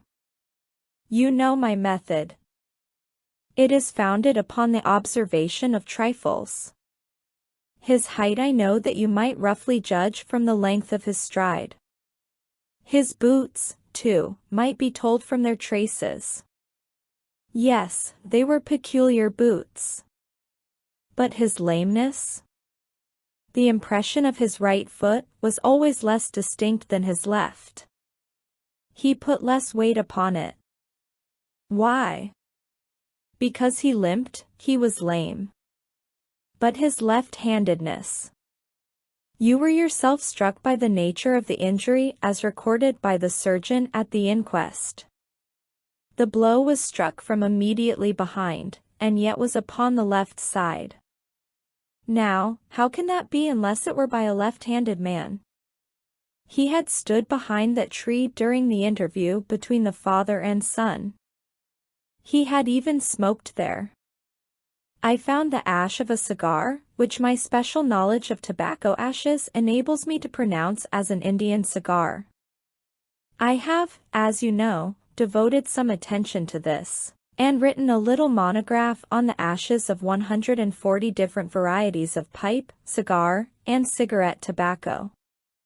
Having found the ash, I then looked round and discovered the stump among the moss where he had tossed it. It was an Indian cigar, of the variety which are rolled in Rotterdam. And the cigar holder? I could see that the end had not been in his mouth. Therefore he used a holder. The tip had been cut off, not bitten off, but the cut was not a clean one, so I deduced a blunt penknife.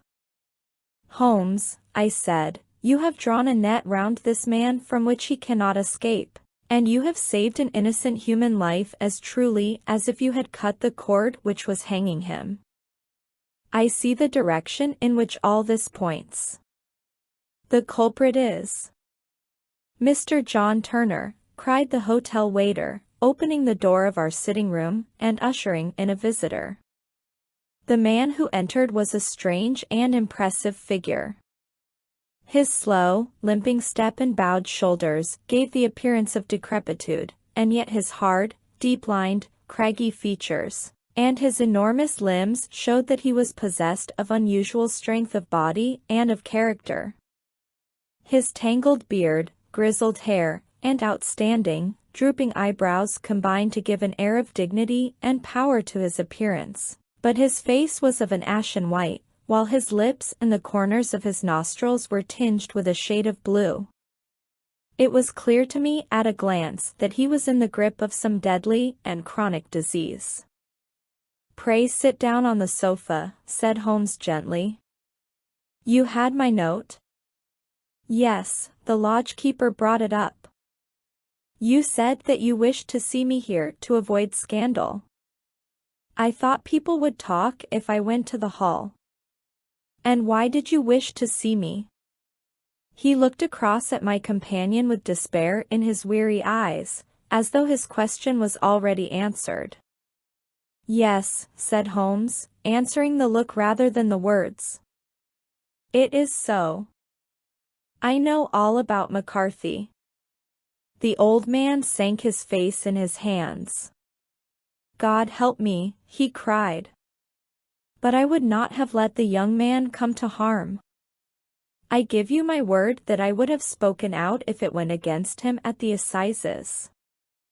"I am glad to hear you say so," said Holmes gravely. "I would have spoken now had it not been for my dear girl. It would break her heart, it will break her heart when she hears that I am arrested." "It may not come to that," said Holmes. "What?" "I am no official agent. I understand that it was your daughter who required my presence here, and I am acting in her interests. Young McCarthy must be got off, however." "I am a dying man," said old Turner. "I have had diabetes for years. My doctor says it is a question whether I shall live a month. Yet I would rather die under my own roof than in a jail." Holmes rose and sat down at the table with his pen in his hand and a bundle of paper before him. "Just tell us the truth," he said. "I shall jot down the facts. You will sign it, and Watson here can witness it. Then I could produce your confession at the last extremity to save young McCarthy. I promise you that I shall not use it unless it is absolutely needed." "It's as well," said the old man. "It's a question whether I shall live to the assizes, so it matters little to me, but I should wish to spare Alice the shock. And now I will make the thing clear to you. It has been a long time in the acting, but will not take me long to tell. You didn't know this dead man, McCarthy. He was a devil incarnate. I tell you that. God keep you out of the clutches of such a man as he. His grip has been upon me these 20 years, and he has blasted my life. I'll tell you first how I came to be in his power. It was in the earliest 60s at the diggings. I was a young chap then, hot-blooded and reckless, ready to turn my hand at anything. I got among bad companions, took to drink, had no luck with my claim, took to the bush, and in a word became what you would call over here a highway robber. There were 6 of us, and we had a wild, free life of it, sticking up a station from time to time, or stopping the wagons on the road to the diggings. Black Jack of Ballarat was the name I went under, and our party is still remembered in the colony as the Ballarat Gang. One day a gold convoy came down from Ballarat to Melbourne, and we lay in wait for it and attacked it. There were 6 troopers and 6 of us, so it was a close thing, but we emptied 4 of their saddles at the first volley. 3 of our boys were killed, however, before we got the swag. I put my pistol to the head of the wagon driver, who was this very man McCarthy. I wish to the Lord that I had shot him then, but I spared him, though I saw his wicked little eyes fixed on my face, as though to remember every feature. We got away with the gold, became wealthy men, and made our way over to England without being suspected. There I parted from my old pals and determined to settle down to a quiet and respectable life. I bought this estate, which chanced to be in the market, and I set myself to do a little good with my money, to make up for the way in which I had earned it. I married, too, and though my wife died young, she left me my dear little Alice. Even when she was just a baby, her wee hand seemed to lead me down the right path as nothing else had ever done. In a word, I turned over a new leaf and did my best to make up for the past. All was going well when McCarthy laid his grip upon me. I had gone up to town about an investment, and I met him in Regent Street with hardly a coat to his back or a boot to his foot. "Here we are, Jack," says he, touching me on the arm, "we'll be as good as a family to you. There's two of us, me and my son, and you can have the keeping of us. If you don't, it's a fine, law-abiding country is England, and there's always a policeman within hail." Well, down they came to the West Country, there was no shaking them off, and there they have lived rent-free on my best land ever since. There was no rest for me, no peace, no forgetfulness, turn where I would, there was his cunning, grinning face at my elbow. It grew worse as Alice grew up, for he soon saw I was more afraid of her knowing my past than of the police. Whatever he wanted he must have, and whatever it was I gave him without question, land, money, houses, until at last he asked a thing which I could not give. He asked for Alice. His son, you see, had grown up, and so had my girl, and as I was known to be in weak health, it seemed a fine stroke to him that his lad should step into the whole property. But there I was firm. I would not have his cursed stock mixed with mine, not that I had any dislike to the lad, but his blood was in him, and that was enough. I stood firm. McCarthy threatened. I braved him to do his worst. We were to meet at the pool midway between our houses to talk it over. When I went down there I found him talking with his son, so I smoked a cigar and waited behind a tree until he should be alone. But as I listened to his talk, all that was black and bitter in me seemed to come uppermost. He was urging his son to marry my daughter with as little regard for what she might think as if she were a slut from off the streets. It drove me mad to think that I and all that I held most dear should be in the power of such a man as this. Could I not snap the bond? I was already a dying and a desperate man.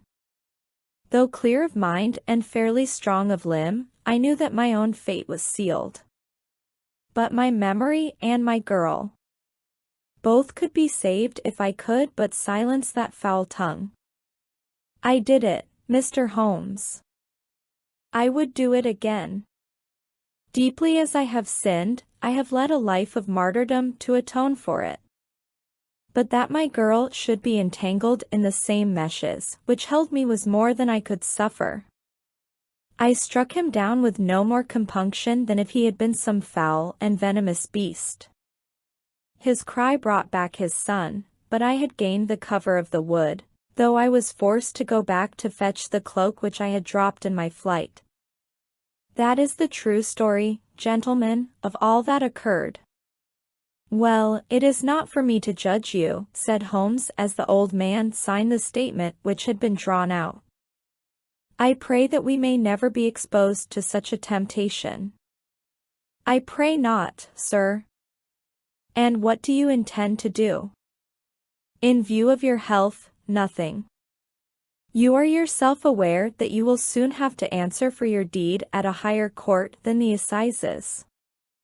I will keep your confession, and if McCarthy is condemned I shall be forced to use it.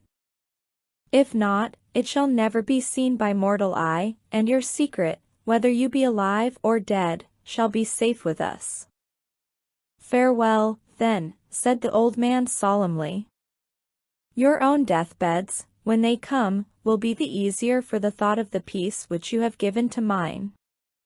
Tottering and shaking in all his giant frame, he stumbled slowly from the room. God help us, said Holmes after a long silence. Why does fate play such tricks with poor, helpless worms? I never hear of such a case as this that I do not think of Baxter's words, and say, there, but for the grace of God, goes Sherlock Holmes. James McCarthy was acquitted at the assizes on the strength of a number of objections which had been drawn out by Holmes and submitted to the defending counsel. Old Turner lived for 7 months after our interview, but he is now dead, and there is every prospect that the son and daughter may come to live happily together in ignorance of the black cloud which rests upon their past.